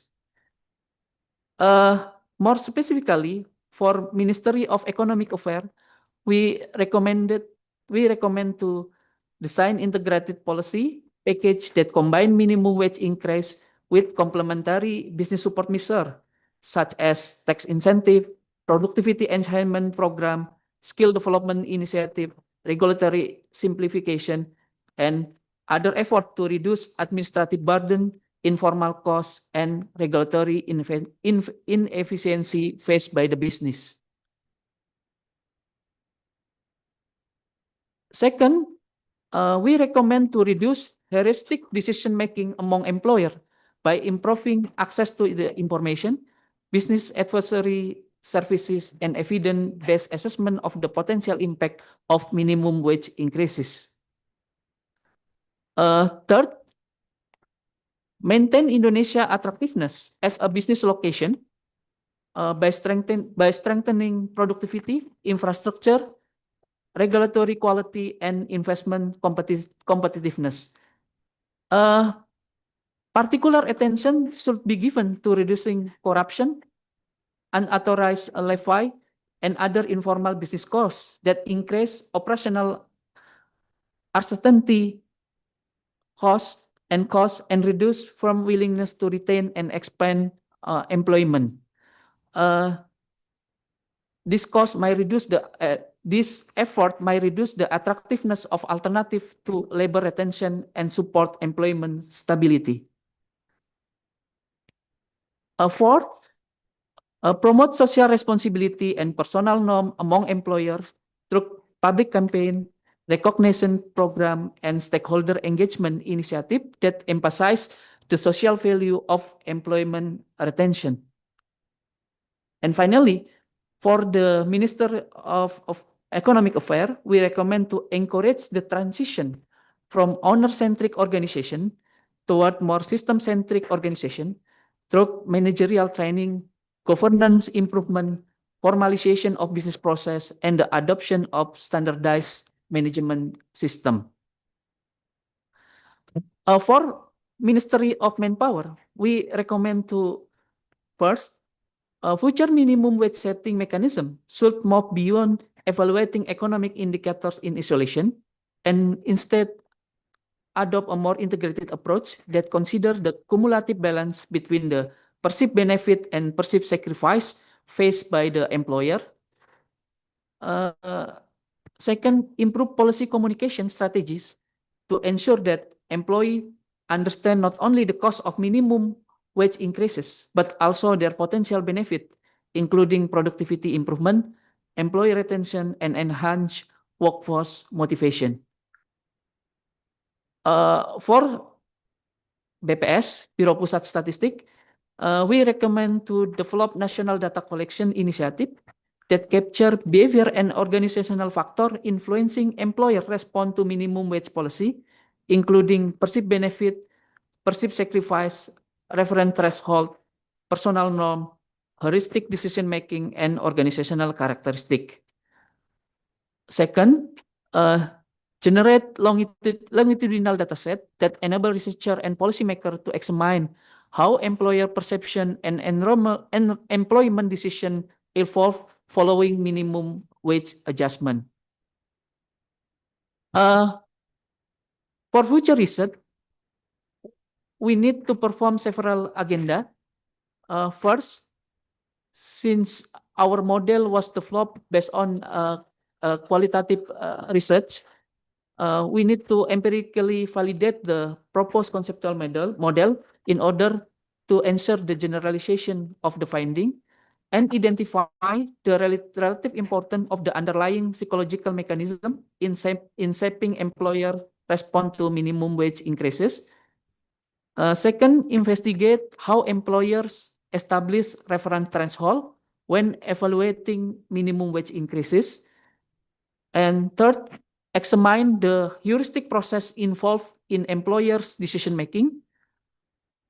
Fourth, explore the dynamic relationship between perceived benefit and perceived sacrifice in the formation of perceived economic value. Fifth, investigate the role of contextual factors in shaping the proposed behavior mechanism. And finally, the last future research we propose is to assess the effectiveness of alternative policy intervention package in promoting positive employer response to minimum wage increase. This is the end of my presentation. Thank you very much for your attention and participation. I hope that the idea presented today may contribute to further discussion and future research on the relationship between minimum wage and employment from a behavior economic perspective. Thank you very much. Assalamualaikum warahmatullahi wabarakatuh. Waalaikumsalam warahmatullahi wabarakatuh. Please give a big applause for Professor Sik. Thank you very much, Professor Sik. What a thoughtful conceptual model and also so many recommendations. And Professor Sik said that minimum wage effects are shaped not only by wage level, but also by how business owner, or you call it top management, to perceive and respond to the policy influenced by managerial behavior and also organizational structure. And you also categorize it depend on owner-centric organizations or system-centric organizations. And okay, I bet that the participant want to ask for the further question. We will now move on the discussion sessions, and we do have 106 participants. So is there any question on site from the participant in here? Just raise your hand. Okay, Mas Alan? Anybody else? Mas Agus? Mas Andrian? Three. Three. Three of us. Okay. Mas Alan, please. Just say your name and affiliations and who want you Yeah. question. Good morning, everyone. I'm Alan from PRPS BRIN. Thank you, Ibu Dika and Pak Sik, for the wonderful presentation. I really enjoy the presentation. I would like to a quick question for Bu Dika. It's really impressive for me to hear your presentation. I have a question about how to you get the district pair. Maybe can you elaborate more for the district pair, the district pair, the estimation, because I would like notice that is it exactly for the exact border for the neighborhood, you assume that Jakarta as one entity, and then you get Bekasi and Kabupaten Bogor for the neighborhood. Is it for the exact border? Because I noticed that Kota Bogor, it's not exactly a border with the Jakarta. But I assume that it will be have a local shock that you mentioned. I think Kota Bogor and Jakarta maybe will be the same. And another example is like Semarang and Grobogan. Is it not exact border with Semarang and Grobogan? There is the in between Grobogan and Semarang, but Semarang is my hometown, so I know that Grobogan and Semarang maybe will have the same condition. So how you exactly to define the neighborhood? That's all my question. Thank you. Yes, you can answer. Thank you so much, Palan, for your question. So in terms of how the data is structured, so imagine that we have a coordinates for all districts in Java. And then from that coordinates and then the map, we know for every district, which are the contiguous districts surrounding that districts. So to be a neighbor, you must share a border. So you can imagine in the paper, the example that I use is Karawang district. So around Karawang, what other districts share the same borders? So there will be Bogor, Kabupaten Bogor, Subang, Purwakarta, Kabupaten Bekasi. So in the data, because the data, for instance, using survey industry, for every unit is establishment A, B, and C. So we have to create duplicate entries for one establishment when they have like 5 district borders, so they will appear 5 times. But then later on, when we estimate, we take into account some weights, because we have sort of like repeated observations based only on one establishment. So in terms of our methodological framework, we kind of like argue that the districts that share the same border, they will be exposed to the same kind of shocks. So what we need, the assumption is that for that districts to share the same trends within that contiguous districts. And this is a weaker assumption when you compare to the two-way fixed effects, whereby the parallel trends should be satisfied within all districts, right? But this one, the kind of like common trends are only shared among the neighboring districts. So that's how we define our sort of like neighboring districts. But other papers may translate that kind of framework into different things. So not by contiguous districts, but for instance, by distance. So that's what Kim and Samaniago did, and that's what Magruder did. So think about it. You need to have the latitude and longitude of every district. And then from there, you can really measure in terms of how many kilometers and then how many miles. And then you define the neighboring districts by playing around with the distance. So you can do that too. But the choice that we make, just to simplify it, is just based on the contiguous district. Sharing the borders is how we define it. Yeah. Next question, Mr. Agus. Yeah, thank you, Ms. Hertria. I want to discuss with both of you, the speakers. Maybe it's somewhat similar with my partner, Mas Alan. It's about neighboring or contiguous districts. But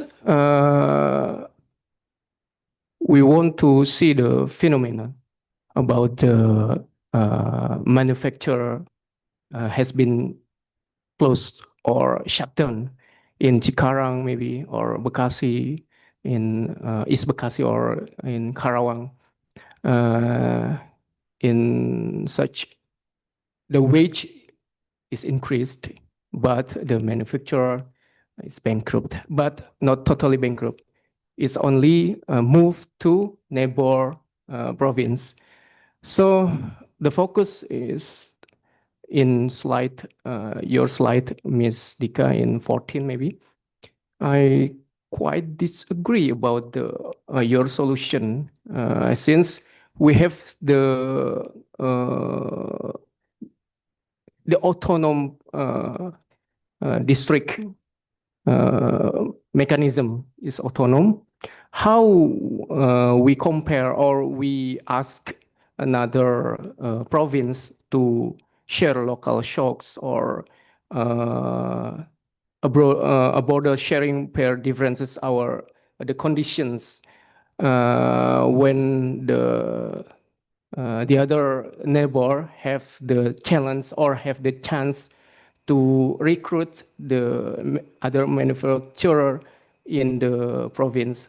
For example, the government of Central Java saw the chance that the manufacturer will be invited to Central Java, and it has been happened that the wage increased in West Java. So this is different hypothesis maybe. So I want to ask your opinion, and not only Ms. Dika, how about your opinion, Mas Sik, about this phenomenon? Thank you.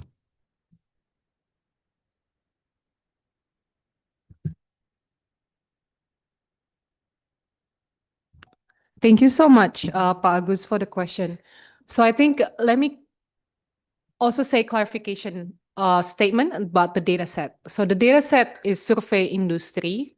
My understanding is that I don't think they can track when the establishment moves. So what happens is that, for instance, I have an establishment from 2000 to 2010, like the same ID, establishment ID. So if in 2011, if let's say the establishment closed down and then moved to another district, I may not be able to capture it, because then that establishment will be under a different a different establishment ID. So my data set, I won't be able to track the same district that, the same establishment that changes districts within that panel. So in the data set that we have for survey industry, every establishment, they shares the same district ID. So they are located in the same districts during this period. I think it would be interesting if we can really observe like that sort of like the reaction from one establishment where the cost of the labor is very high, and then they close down that factory, for instance, in Karawang, and they move to Central Java. Unfortunately, with the data that Indonesia has now, we can't really tell much story about that. But that's pretty much the anecdotal evidence that is going on now, right? Especially more recently. More factories closing down, and then in areas with high minimum wage, and then they move to Central Java. So that's something that I can't do much about it. And then I think second, in terms of the methodological framework, as a researcher, we know what is actually the reality, what's going on anecdotally, and then we try to think in our head in terms of the methods that we can do best to really address a lot of challenges. So I think within our context, then what we can do is using this sort of like district pairing. So the comparison is the establishment within that district pairing by looking at the other literature, how they try to tackle this. But over time, I think the literature, of course, will grow, and then we may have to use a different kind of methodology. But I think what we can do in this paper is just that we try the best that we can with the data that we have, the methods that we know to really establish the causal effects. So I think I'll just stop there. And then I also encourage other female researchers to ask questions in person or online. There is online. There is also a Yes, question there's online. also So, an online. yeah, I'm handing it over to Prof. Sik. Prof. Six. Okay, thank you, Pak Agus, for your question. I will back to my presentation slide.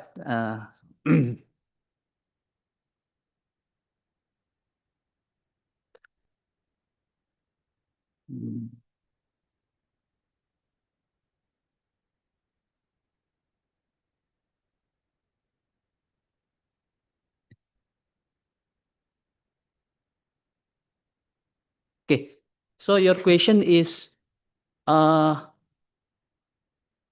while the minimum wage increase, but there are manufacturing that shut down. Yeah. Okay. From the behavior economic perspective, we can see from my model that the shutdown is one of alternative option that might be taken by the top management or the owner of the business instead of retaining the employment. This because there are three factors. The first factor is perceived alternative attractiveness. If they close the factory because the minimum wage increase, this means that they have attractive, they see that close the business is more attractive than retain the employee. That is that's first. The question is why they see that it's more attractive than retain the employment. It needs further exploration. The second one, they see that the economic value is reduced because there are several processes. From the model, you can see that economic value is a comparison between sacrifice and benefit. So when the minimum wage increases, maybe they see that the sacrifice is more than the benefit, greater than the benefit. So the value is reduced. Because the value is reduced, it make that reduce their intention to retain the employment. Yeah. The question is why they feel that sacrifice is greater than the benefit. We can explain by two conditions. The first condition is if we trust that the top management or the owner perform decision-making process comprehensively, it might subject to the objective condition that our business condition in Indonesia, such as facility or regulation or other, has a bad condition. That is the first condition. The first condition.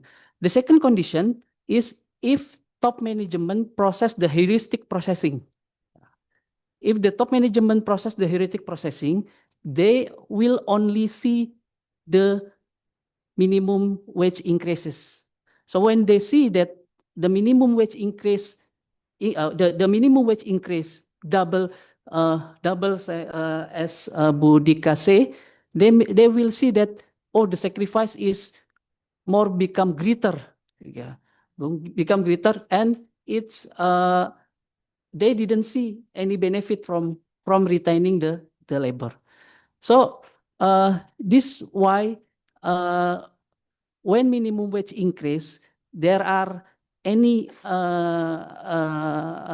manufacturing that shut down, but we can also see that maybe there are several company that still retain the employee because they see different alternative attractiveness, they see different value, and maybe for the micro and small medium, they have different personal norm. Based on that condition, they retain or not retain the employment, even though the minimum wage increases. Okay, that's all my question. Thank you. Thank you. Is there Mas Andrian or women? Women. Okay, okay. There is Mbak Nidia. Hello, good morning. Morning. And thank you very much for the presentation. It was a very fascinating methodologically and conceptually, of course. So I would like to ask question to both. The first one is, so your preferred specifications kind of finds positive wage effects for production workers in medium and large size establishment, but no employment effects across establishment sizes. So with that result, and considering all of the empirical limitation of the research, what would you like policymakers to like capture from this? And what would you like them to act on? That is my first question. And my second question is regarding the empirical, the conceptual model proposed in the presentation. So for Professor Forsik, what is threshold reference? Where does it come from? What creates this threshold? I think those are my two questions. Thank you.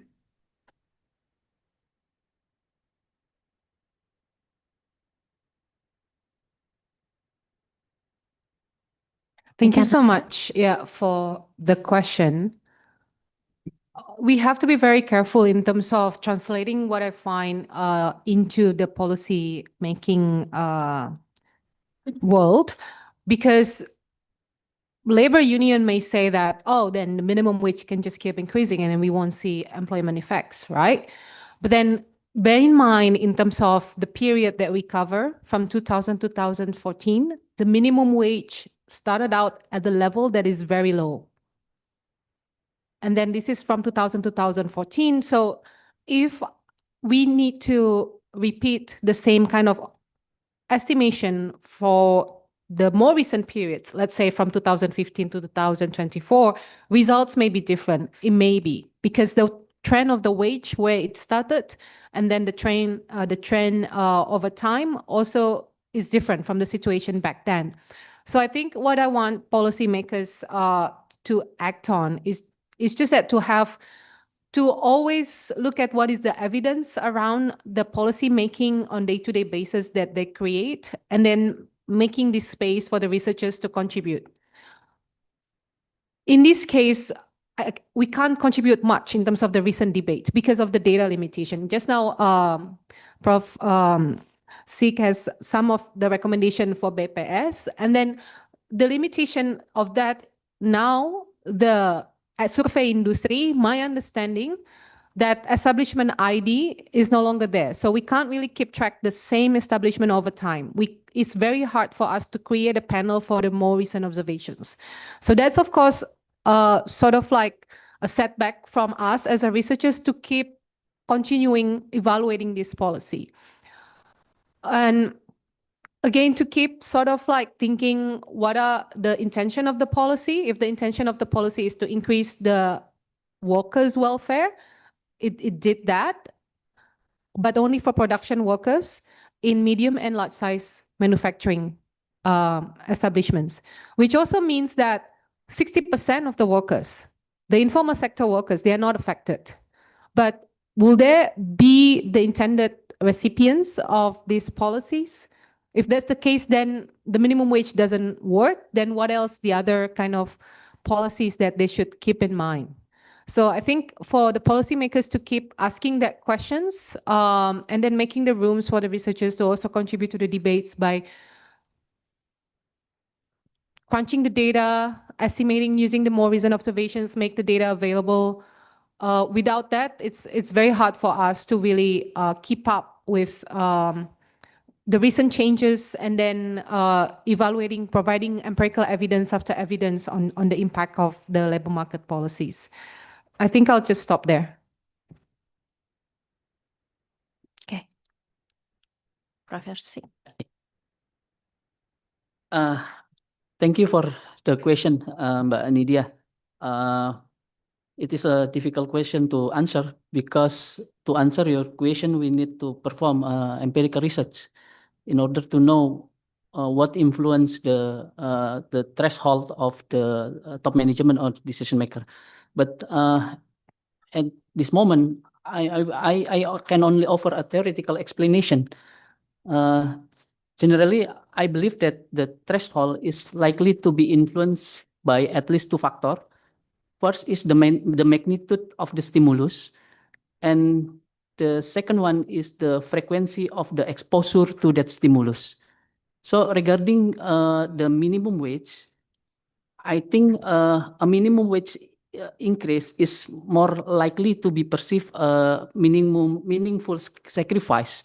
So the threshold is when it is higher than what the firm is used to paying it. Yeah. For example, if the company used to pay his employee at least 3 million, then the minimum wage is 2 million. So the stimulus, the magnitude of stimulus is not exceed the threshold. So the threshold is what the firm is used to pay. It's the first factor. The second factor is the frequency of exposure to that stimulus. I think the repeated communication regarding the minimum wage adjustment can exceed the threshold. I mean that we need to provide the minimum wage exposure more than one time gitu ya, one time. Maybe that is the answer for the question. Thank you. Thank you, Professor Sik. We do have 5 questions in online. I will read it. The first one is from Putri from BRIN. To what extent does the level of education and human resource quality in a district influence regional minimum wage level, particularly in the case of Yogyakarta, where wages tend to be relatively low despite a highly educated and skilled workforce, often referred to as the ODGJ, orang dengan gaji Jogja phenomenon. So you want to answer first? Thank you for the question, Putri. Well, if you look at the regulation, it's just never mentioned that the minimum wage should take into account the level of the education of the workers. I think it's pretty much on the labor market sort of like conditions in terms of the productivity of the firms. And then in this case, that kualitas hidup layak, the decent living sort of like basket of goods and services, that's the key thing that really drives the minimum wage level on year-to-year basis. So that's why the explanation that I mentioned from the work by Kim and Samaniego, the reason why we don't see that employment effect in the case of Indonesia, in the case of manufacturing sector from 2000 to 2009 in their data set, it's because maybe something that can be explained using the monopsony. So the minimum wage is actually the policy that pushed the workers to be paid at the level of their marginal product of labor, the productivity, right? But then in the case of Yogyakarta, if the level of education of that kota is already very high, and then the wage actually doesn't really keep up with that, but mainly just providing a basic kind of based on the living cost, which is still relatively cheaper, is just really unfortunate, because as a worker, you are not paid according to your productivity, according to your marginal product of labor. And yeah, I think that's just, yeah, that's my question before I carry on saying something more controversial. So I think I'll just stop there.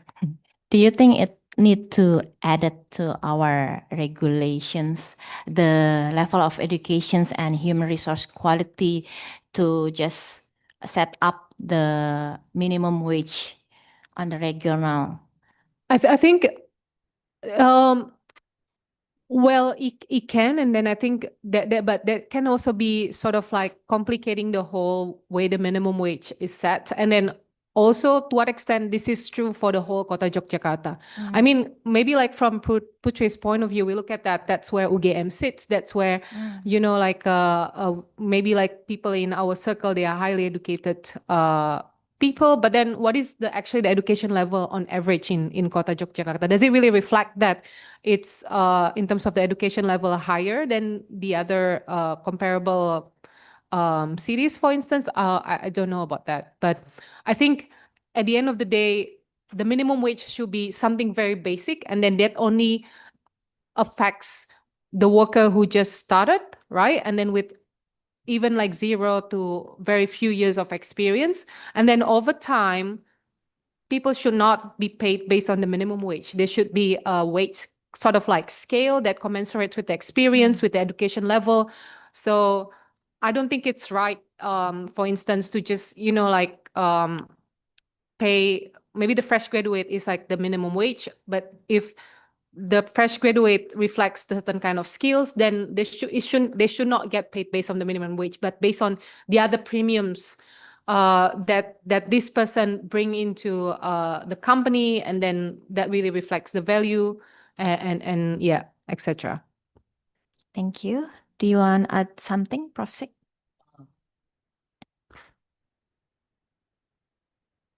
I think as my model, as I suggest in our model, in my model, basically the behavior was the behavior is influenced by 3 factors. The first factor is the perceived value. The second factor is the attractiveness, and the third factor is personal norm. Maybe that can explain the phenomenon in Yogyakarta. First, we have to see the personal norm in Yogyakarta. If Jogja entrepreneur or Jogja employee or the Jogja citizen that become the employee of the company has personal norm, they didn't menganggap uang segala-galanya gitu ya.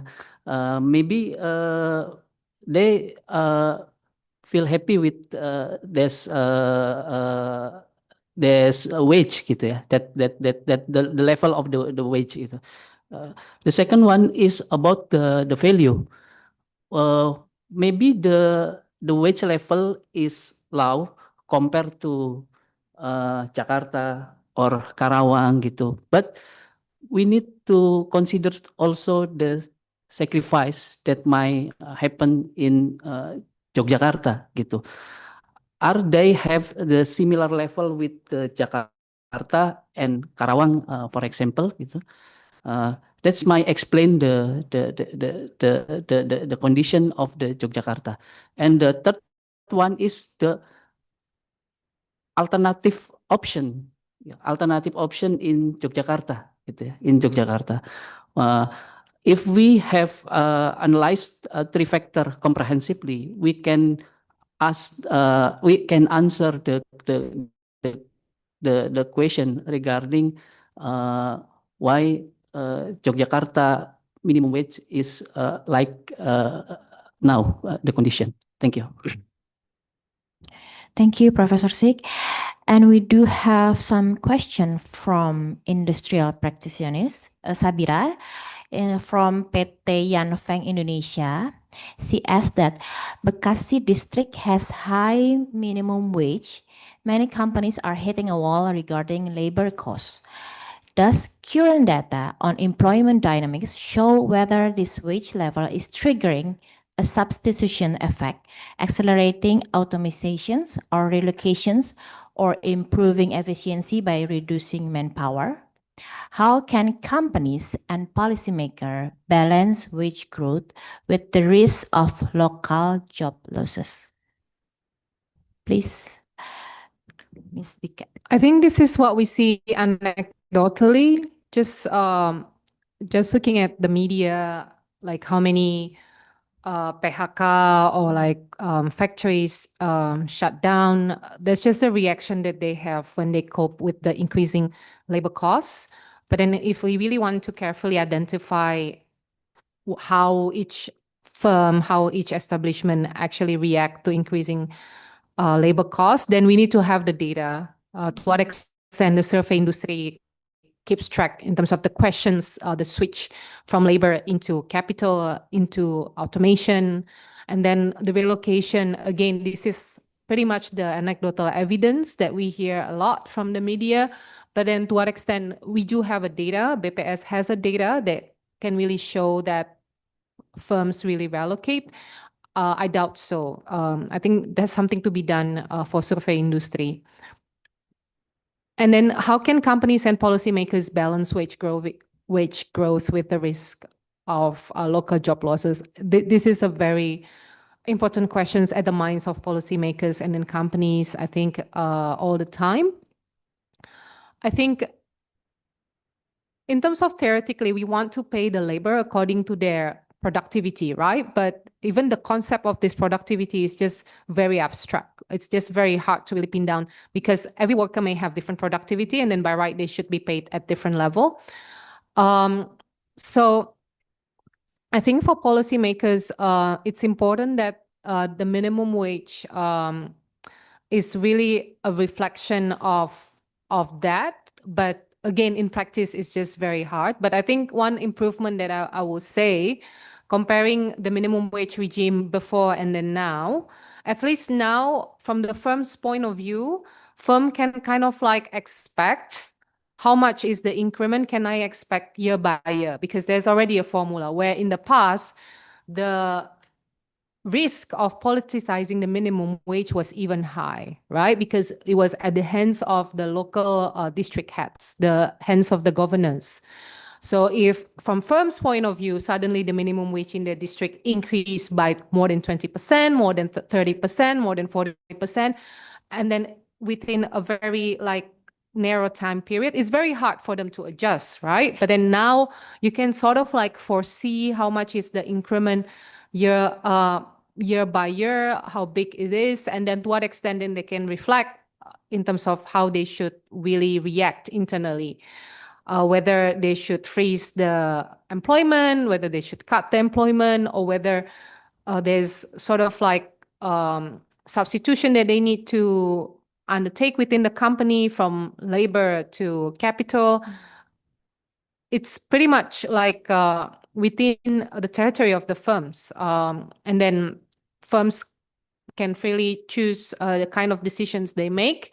But of course, the policymakers, they have sort of like the mandate to really protect the workers' welfare. Minimum wage is one of them. And then over time, we also have more social security for employment. And then, so if let's say there will be like a retrenchment, how can we still protect the workers' welfare? For instance, now we have jaminan kehilangan pekerjaan, and then to what extent the Ministry of Manpower can also help this worker to retrain, for instance, to be able to find other employment opportunities. But I think it's pretty much, you know, like there's no a clear-cut answer to this. So you just have to keep refining, fine-tune, and then looking at the evidence, how it is supported by the evidence, and then making sure that you can always, have that room to keep refining rather than just like taking the shortcut approach and then don't keep iterating. I think it's not good if we go to that path. And then having the sort of like collaboration between policymakers and then researchers to really push the evidence around the impact of labor market policy. I think that would be great. Okay, maybe Prof. Sek? Okay. From the behavior economic perspective, as I explained before, that the relationship between minimum wage increase and employment is not a direct effect, but it is a series that mediated by several psychological process, such as the perceived sacrifice, perceived benefit, and the perceived value, perceived attractiveness of alternative, and also the personal norm. So I think to balance wage growth with the risk of local job loss, policymaker should make that the minimum wage policy should be designed not as a standalone wage regulation, but it should be a comprehensive policy package that shape employer perception of the benefit and sacrifice associated with the wage increases. In my presentation, I have highlight several points that might increase the perceived benefit of retaining employee when the minimum wage is increased. For example, maybe if local government decided to increase the minimum wage, they may consider also to reduce maybe some local tax, yeah, that have to be paid by the company. So it will generally the government should think that the value of retaining employee for the employer is not become worse after the minimum wage increase. Maybe that is the answer for the question. Thank you. So you can say that this minimum wage effectiveness may depend on more government communications, how to make this firm understand the benefit of the minimum wage policy. Yes, but also the benefit itself should be available. Oh, okay. Thank Thank you. And we do have question from Erna Sri Adiningsih from BRIN. Question to both speakers. If the company is multinational doing the business in very high technology services in Indonesia, for example, aerospace services, what parameter mostly affect the wage and employment? And any differences for local employees and foreign employees maybe? Thank you for the question, Ibu Erna. My quick answer to that. So if the multinational company, we're talking about a multinational company with a very high-tech sort of like service as the focus of their offering, then to what extent minimum wage matters? I don't think so. I don't think it will matter, right? Because it's not a labor-intensive firm. It's more like a capital-intensive firm. So likely they will attract a different kind of workers, highly educated workers, and then etc. Even without the minimum wage, they will be paid according to their marginal product of labor, or even like higher, just because the company need them and then they value them. So the wage is largely already above the minimum wage. So with the minimum wage, it won't do much in terms of affecting their wages and then unemployment. So on this more like high-tech sector, the kind of questions they have in mind when they want to operate in Indonesia, it's not so much about the minimum wage, right? It's about, do I have the quality of workers that I need to support my company? And then why do I have to set my factory here in Indonesia and then not in neighboring countries? So probably other kind of like supports, the tax system or like any incentives from the government, that will matter more rather than the minimum wage per se. And then the next sub-questions on the differences between local employees and foreign employees. So I suppose my understanding of your questions is how minimum wage affects the local and the foreign workers. So I think it will only be relevant for the local workers. Foreign workers, they're usually under sort of like expat benefits, so they already well paid above the minimum wage, so it won't be that effective. So I think about the minimum wage as it will only be binding. It will mostly give the wage effect when there is this minimum wage, sort of like your wage will be bumped up, will be increased, right? So I don't think this will affect, like those of you who have master's degree, who have like PhD.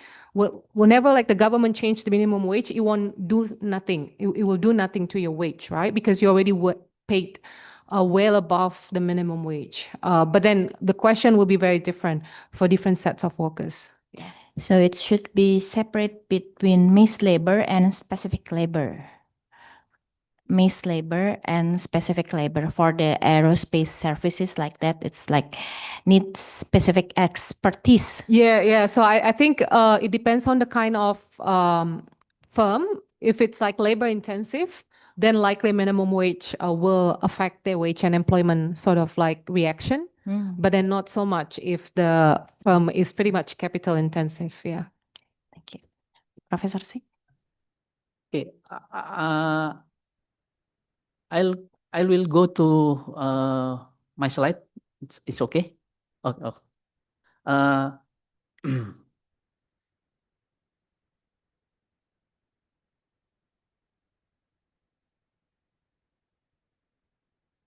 Okay. So from the question, thank you for the question, Ibu Sri Erna Ardiningsi. I think from your explanation regarding the company, we can conclude that the company that you tell to us have the organizational behavior characteristic that can be categorized as system-centric organization. In system-centric organization, we can expect that the decision-making that performed by the top management is rational, and they are group decision-making, not an individual decision-making. So because the decision-making process in the company is rational and group decision-making, so if we go to the model, the most important factor that they will consider is the economic value. So they will see the employment based on the economic value that will receive by the company if they employ local or foreign.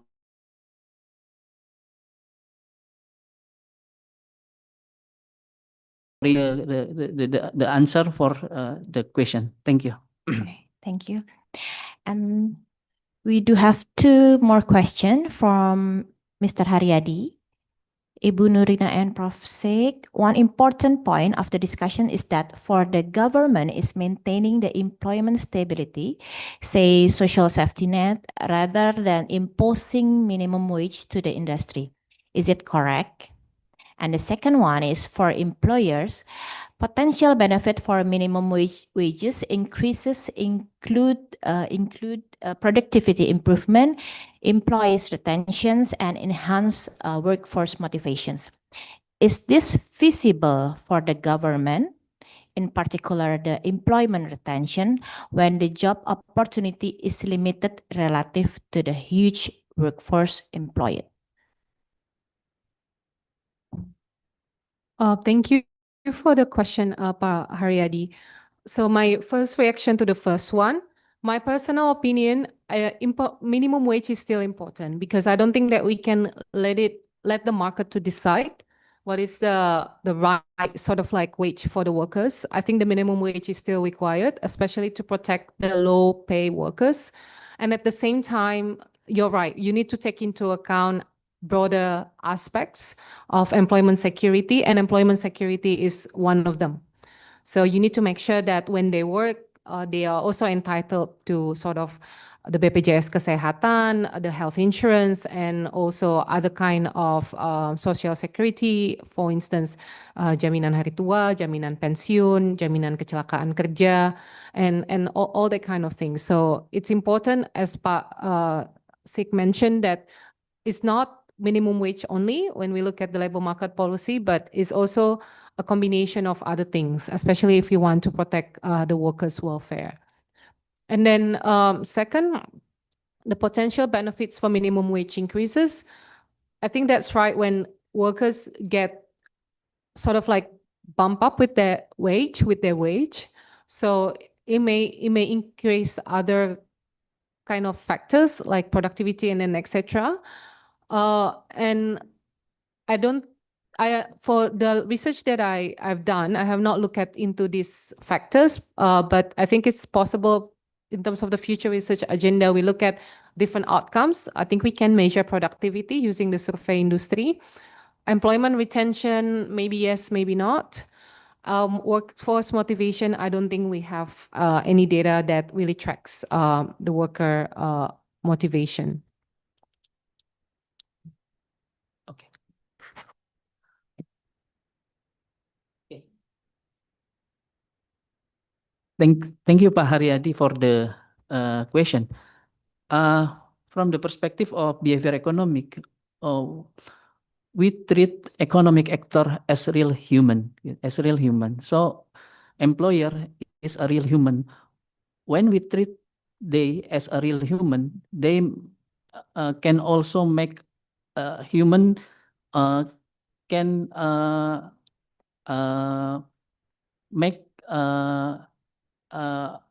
make something that only benefit themselves, gitu. But sacrifice other. So I believe that minimum wage is still important at this moment. But I would like to emphasize that if government has a minimum wage policy, it should be combined with other policy that can ensure that employer see a good perceived value of retaining the employee. Yeah. So the combination, the policy we can discuss it later. That is for the first question. For the second question, regarding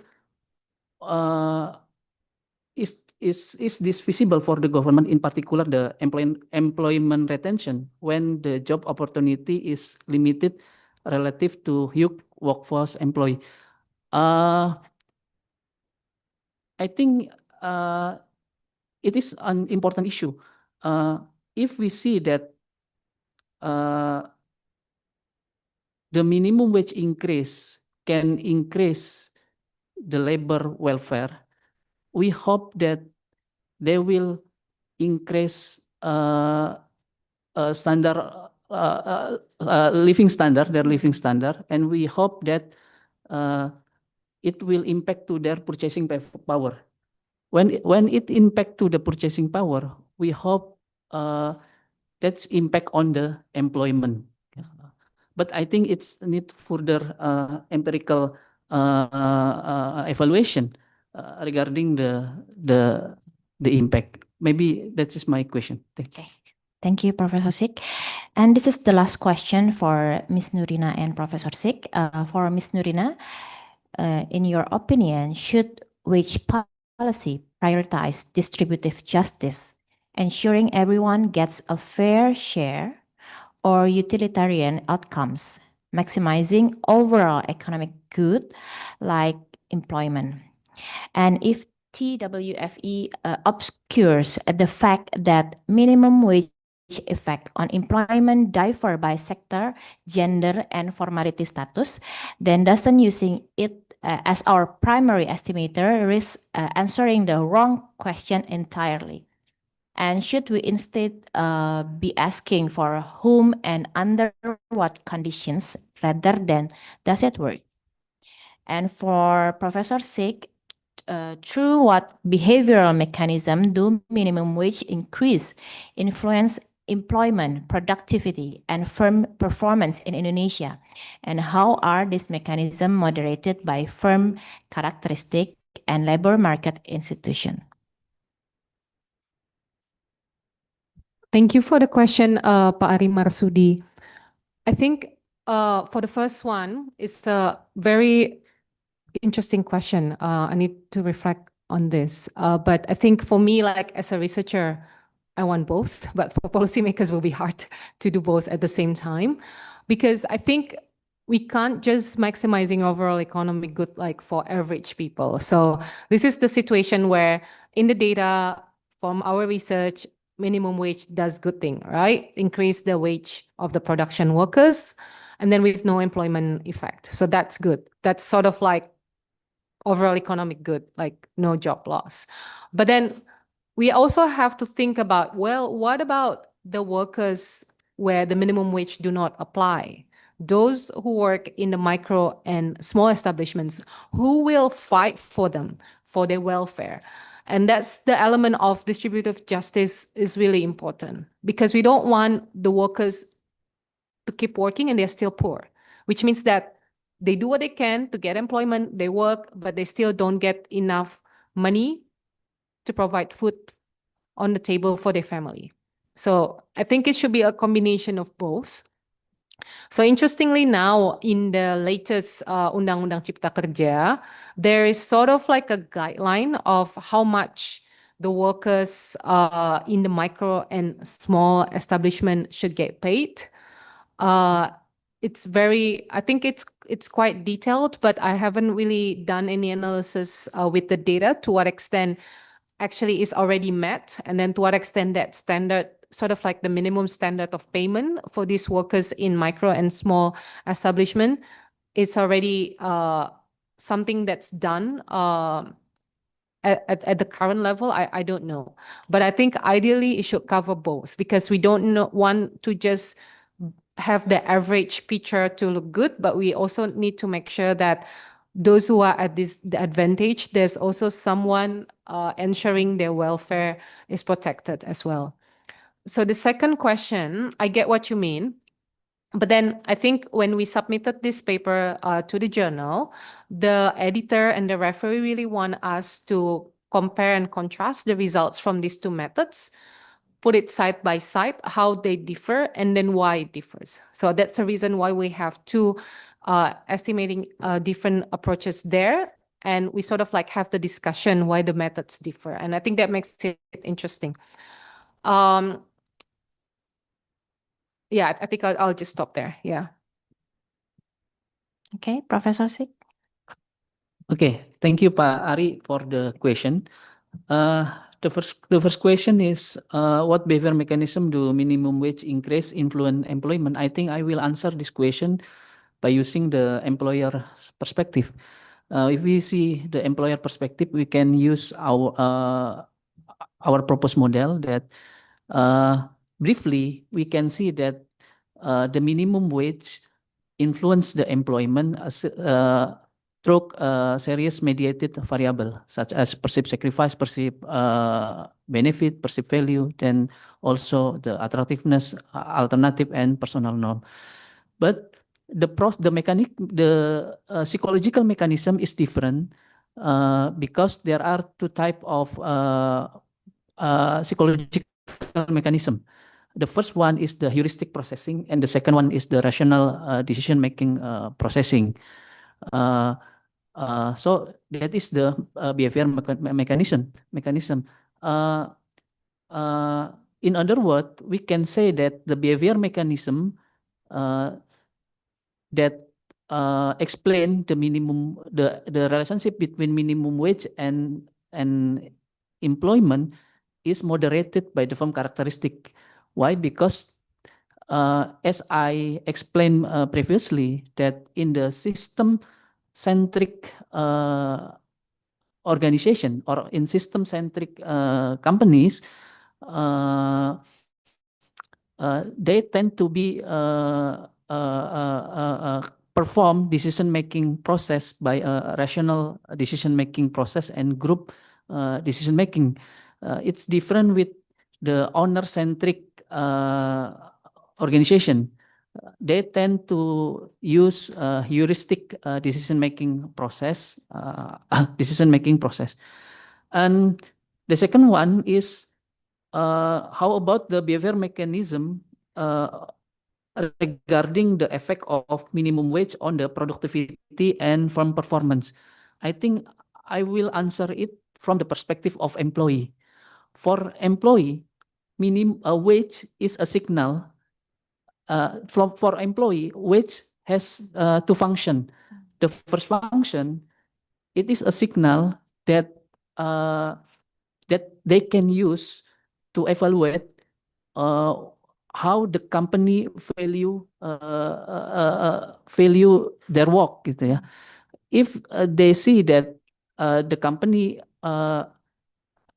if they have good perceived value or they think that they worth work in the company, I think it will increase their productivity and in turn it will increase the firm performance. The second function, which can be we can use social exchange theory and also the behavior learning theory, reinforcement theory, which can be used as an instrument by the company as a reinforcement. If you have good job, then you pay better, you think that it will reinforce your motivation to do the job better in another condition. So I think it will increase the productivity, and in turn it will increase the firm performance. Gitu. Maybe that's the answer. Thank you. Thank you, Ms. Dika and Professor Sik. We actually have 5 minutes more. Is that okay if I open to the question? Any question? Mbak Apri? Thank you, Mbak Hetria. It was very wonderful presentation. I'm happy as well that you provide gender disaggregated employment estimated, but I didn't see the specific wage effect on the gender one. And since the policy may affect men and women differently, how confident are you that the absence of wage disaggregated data does not mask important what is gender inequality effect? Maybe you have any strategies to tackle that and so on. And maybe Pak Sik as well. I want to hear your opinion about the gender perspective on the employment behavior as well. Thank you. Thank you so much for the question. We really want to answer that question with the data, but unfortunately, so for survey industry, the wage is actually aggregated at the establishment level, and it doesn't provide further information whether this is the average wage or the total wage for the female workers or the male workers. So that's why the disaggregated outcomes that we can see is only on the employment, where we do not see the effect using the preferred specification with the district pair year fixed effects. So we can't do that because the data doesn't allow us. But I think for the EMK, for the micro and small establishment, the problem is that gender disaggregated wage only available for a couple of years. And that's just not enough. So I think this is also probably like sort of a recommendation for BPS for any kind of outcomes when they look at individual household level. It's pretty straightforward because you have to record the gender of the respondents, but think about it when they collect the data at the higher level, sort of like establishment level, whether further gender disaggregated data can be provided. So I think that's that's really key. Yeah, but unfortunately we can't really answer that. Thank you, Mbak Apri, for the question. From the behavioral economic perspective, I think the answer is employment is depend on the organization context. If the organization context is system-centric organization, as I previously explained that they will think rationally, the top management will think rationally. So they will not see the gender, they will see the value. Yeah. If, they don't care you are woman or man, the most important is what value you can give to us. Yeah. That is the first question. But the second one, how about if we work in the owner-centric organization? So it depends on the owner. Maybe if the owner is have a high cognitive capacity, they will also evaluate the value. But if the owner has maybe limited cognitive capacity or limited information or other, maybe they will perform some decision that might not gender friendly gitu ya. But I think the condition is depend on the context of the company. Thank you. Okay, this is a very interesting discussions, but the time is up. And I cannot conclude the discussions, but what we heard today from the first study, even though minimum wages increase by the data, it doesn't appear to have any significant effects on overall manufacturing employment in Indonesia. And Professor Six give explanations why that happened by theoretically. The companies does not always react in a simple way, like just firing up or firing the worker. Instead, they think in different ways. Their decisions depend on how you call it top management or business owner, see cost and benefit, or you say magnitude of stimulus, how the company is organized and how people make choices using feeling, habits, and simple thinking. And also this discussion has highlighted that minimum wage policy is a multi-dimensional issue, not just only economic, but also you bring up the psychology and social welfare and also gender. And we hope the insight that we shared today will contribute to more informed and balanced for policymaking in Indonesia. And also for the research on wage policy, we see that you give us the robust methodology for this wage policy. And thank you very much for respected speaker. I'm very delightful today. And thank you for your attention. We will go back to the MC. Thank you. And give a big applause for us. Okay, thank you very much, ladies and gentlemen. On behalf of the Research Center for Behavioral and Circular Economy, allow me express heartfelt gratitude to Ibu Nurina Merdikawati, PhD, for her insightful perspective and rigorous empirical analysis. Bapak Profesor Dr. Siksumedi for his scholarly and evidence-rich presentation that deepens our collective understanding, and Ibu Dr. Hertria Maharani Putri for her skillful moderation that guide our discussion with professionalism and clarity. And to all participants, both in person and online, for your engagement, question, and your commitment to advancing knowledge in behavioral and circular economy in Indonesia.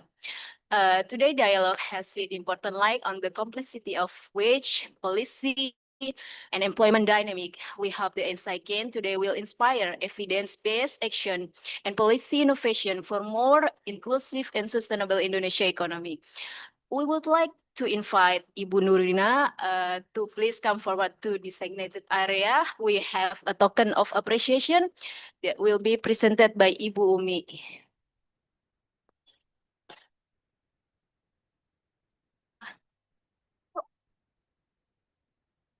For the commentation.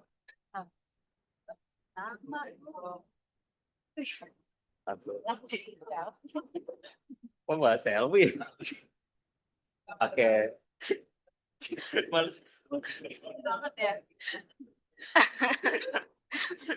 Okay, ladies and gentlemen, we have now reached the closing segment. It is my honor to invite Ibu Umi Karomah Yaumidin, PhD, as a head of the Research Center for Behavioral and Circular Economic, to deliver her closing remarks. Ibu Umi, please share your concluding reflection. The floor is yours. Thank you, Mbak Rika. Assalamualaikum warahmatullahi wabarakatuh. Yeah, thanks for the presentation, Masik. Even though he is professor, I'm not yet. Mbak Dika, for the presentation, it's very insightful for us. But we know that both of our distinguished speaker has demonstrated magnificent achievement throughout their careers. They stand an exemplary role model for us, for the younger early researcher or the senior researcher. And then we has insight that how to continuously refine our methodological approaches and align them with the evolving trend in the research. So with my deep I will certainly hope, hoping that Professor Masik and Mbak Dika can also give a sharing for the tip for our researcher here, because we have online and offline participant is more. And then in our research center, we have 176 researchers with us. But currently today we have many activities. At least there are three activities today. So that's why maybe they cannot attend all the webinar section. Please give just us tips, maybe just 5 minutes or 3 minutes tips for us to just keep how to keep our performance on the track, because you are the role models that you are producing a very productive output in terms of the publication and also in your activities, in the research activities. Please, before I closing the webinar, thank you. Start from Mbak Dika or Prof. Rasik. The public. Thank you, Bu Kapus. In 2012, I have experience go to hop meeting with Pak Oman. We learn from several Nobel laureate. One is Leo Esaki. Leo Esaki is the first ASEAN ASEAN man that have a Nobel laureate. They provide several tips that I try to implement during my career. How to be during my career to perform my role as a researcher. I think the first one is we have to always consistent maintain our curiosity, because if we lose the curiosity, so we lose our career, because our career is depend on the novelty that we obtain. It's the first. The second one is they said tenacity. So we have to have tenacity. So and the third one is you have know that we always don't get what we want. So the third one is serendipity. So I think so I only try to implement that one. The first is I have tried to maintain my curiosity. Then the second one is I always try to maintain my tenacity. And the third one, if I fail, it's only a thing of serendipity that I didn't have. Maybe that's book Kapus. Terima kasih.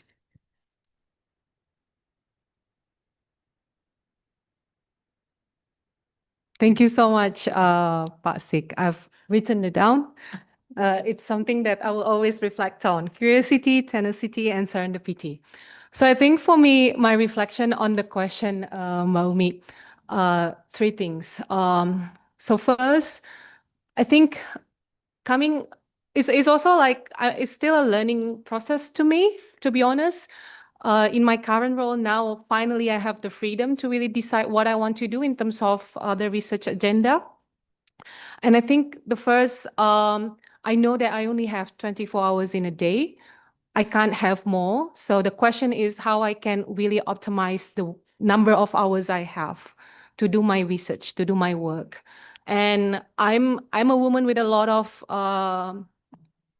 roles, responsibilities. I still want to be around my kids, my family. I have 5 years old and 10 years old kids. And I think that's why I am pretty much very like structured in the way I design my day. So I try to make sure I always optimize, and then making sure that I get the most out of like my 7 hours of work, 8 hours of work. So now I don't even track the number of hours I used to do that. Even like until now, I track the number of hours I put in for my work every day. But then instead of just making to-do lists, I do time blocking. So I have, whenever I start my day, I always like break it down. Okay, from 9 to 9:30, what should I do? And then 9:30, and then I block the focus work when I have to do my data analysis, when I have to do my writing, I block it, and I just don't check emails. I don't care about, like other things. I just focus on that, because we have to guard our time. And then we have to respect the time that we devote to do our deep work, because we are researchers. We have to think. We need to make space for us to have the time to think and then to do the work. Without that, there are always other competing interests, and we don't want it to happen. So I think that's the first thing, like time blocking. Just find out like how you should ideally structure your day. And I think, and then second, after the PhD, I realized, Maumi, we don't need to do everything on our own anymore. After the PhD, we can always collaborate. So that's why I have an extensive coauthorship. I do things with different people, and then we are at different stages of our career. So sometimes I'm the one who push things just because I have more time, but I have other collaborations where the one who push is not me, but other co-authors. So that helps to move things around, because as you know that in the research stage, there will be time where it's just very slow. There's nothing much we can do. And then that will be the time where we probably should create other topics, other research questions, so we can always, have multiple projects that we work at the same time. And I think the third thing, we have to always iterate our work. Think about like how we can do better, like a lot of self-reflections on that. And then I think what I like as a researcher, we set the target, how high or how low we want, right? In terms of the research output. So for instance, whenever I start my research question, I know which target that I want to hit, the journal, and then I will sort of adjust my effort to reach that target. So if my target is A or A star, then I have to devote more. But sometimes as part of my role, I also need some sort of like quick wins. So I can't wait for 5 years to have one journal article. I need to have more. So it means that probably I just need to target B journal, and then just like make sure that within 1 or 2 years, I need to get it published. I know that for you, you have more research constraints that you have to really like probably iterate and publish more outputs within certain period of time. But I think just think about whenever you start, what is actually your North Star, which publication you want to hit, and then probably you can be more sort of like targeted in your approach. So when you write in their language, in the journal article language, and then you always need to have a backup. If this doesn't work, what is like next suitable journal outlets, and then etc. And then you learn by doing. So always have that in mind. So probably it will help. So you don't need. I think at this stage, think about how you can work smarter rather than work harder. You need that because we want, to have this career for the next 10 years, the next 20 years, and we want to enjoy this career. So I think that's just my thought. Yeah. Okay. Thank you, Mas Prof. Sik and Mbak Dika, for your tips, and that maybe it is, it can be our motivation to be more to get target in the high performance. Yes, ladies and gentlemen, thank you so much for your attending this seminar, whether you are in the online, maybe online Zoom, yeah, and also in the offline. And I do not have any conclusion for current discussion, but then it just come up in my mind. This is maybe also familiar among us. If the salary of the government employee increases, will this affect the minimum wage? Prof. Six, this must be as being a hot discussion on that. As a civil servant, we face a dilemma, of course. In the one hand, we hope that performance allowance or tunjangan kinerja will rise. But then, on the other hand, if it is happen, just if we affected the increasing of the wages in other sector, meaning that it will increasing our dry up food prices and overall cost of living. So we are still just in the same track, I think, if we are asking for the high more, but then anything also prices also high. So maybe it's become another direction for future research for us. And then we thank you to all the committee, to all the team coordinator program that we call it, for this Ngabers Circo. This is a platform for the sharing public lecture from others, our esteemed colleagues from the foreigners. So that's why I'm very appreciative to all your work. And then we hope that we can invite more and learn more from our colleague from foreigners, a university or something from the other institutions. So thank you so much. And we hope that it is inspired to all of us to do better in our research. And of course, I'm so proud of all you because you already working hard, and we have achievement as a good research center across the RTKPKM at least, even not on the BRIN, but at least on RTKPKM. And then, yeah, thank you so much. And wassalamualaikum warahmatullahi wabarakatuh. Waalaikumsalam warahmatullahi wabarakatuh. Thank you very much, Ibu Umi, Ibu Dika, and Pak Si for your thoughtful and inspiring closing remarks. Your words beautifully encapsulate the spirit and purpose of today's discussion. Thank you. Once again, thank you on behalf of the Research Center for Behavioral and Circular Economic. We thank you all once again for your presence and participation today. We look forward to seeing you in the next Ngabers Circle session. Have a wonderful today. And ladies and gentlemen, we will be honored to capture a special moment together for our documentation. May I kindly invite all our distinguished speaker, moderator, and guests to come forward for a group photograph in front of this room.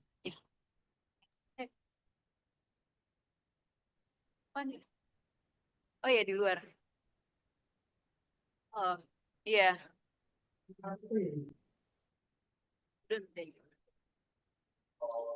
Oh iya. And we are pleased to inform you, that lunch has been prepared in room 601.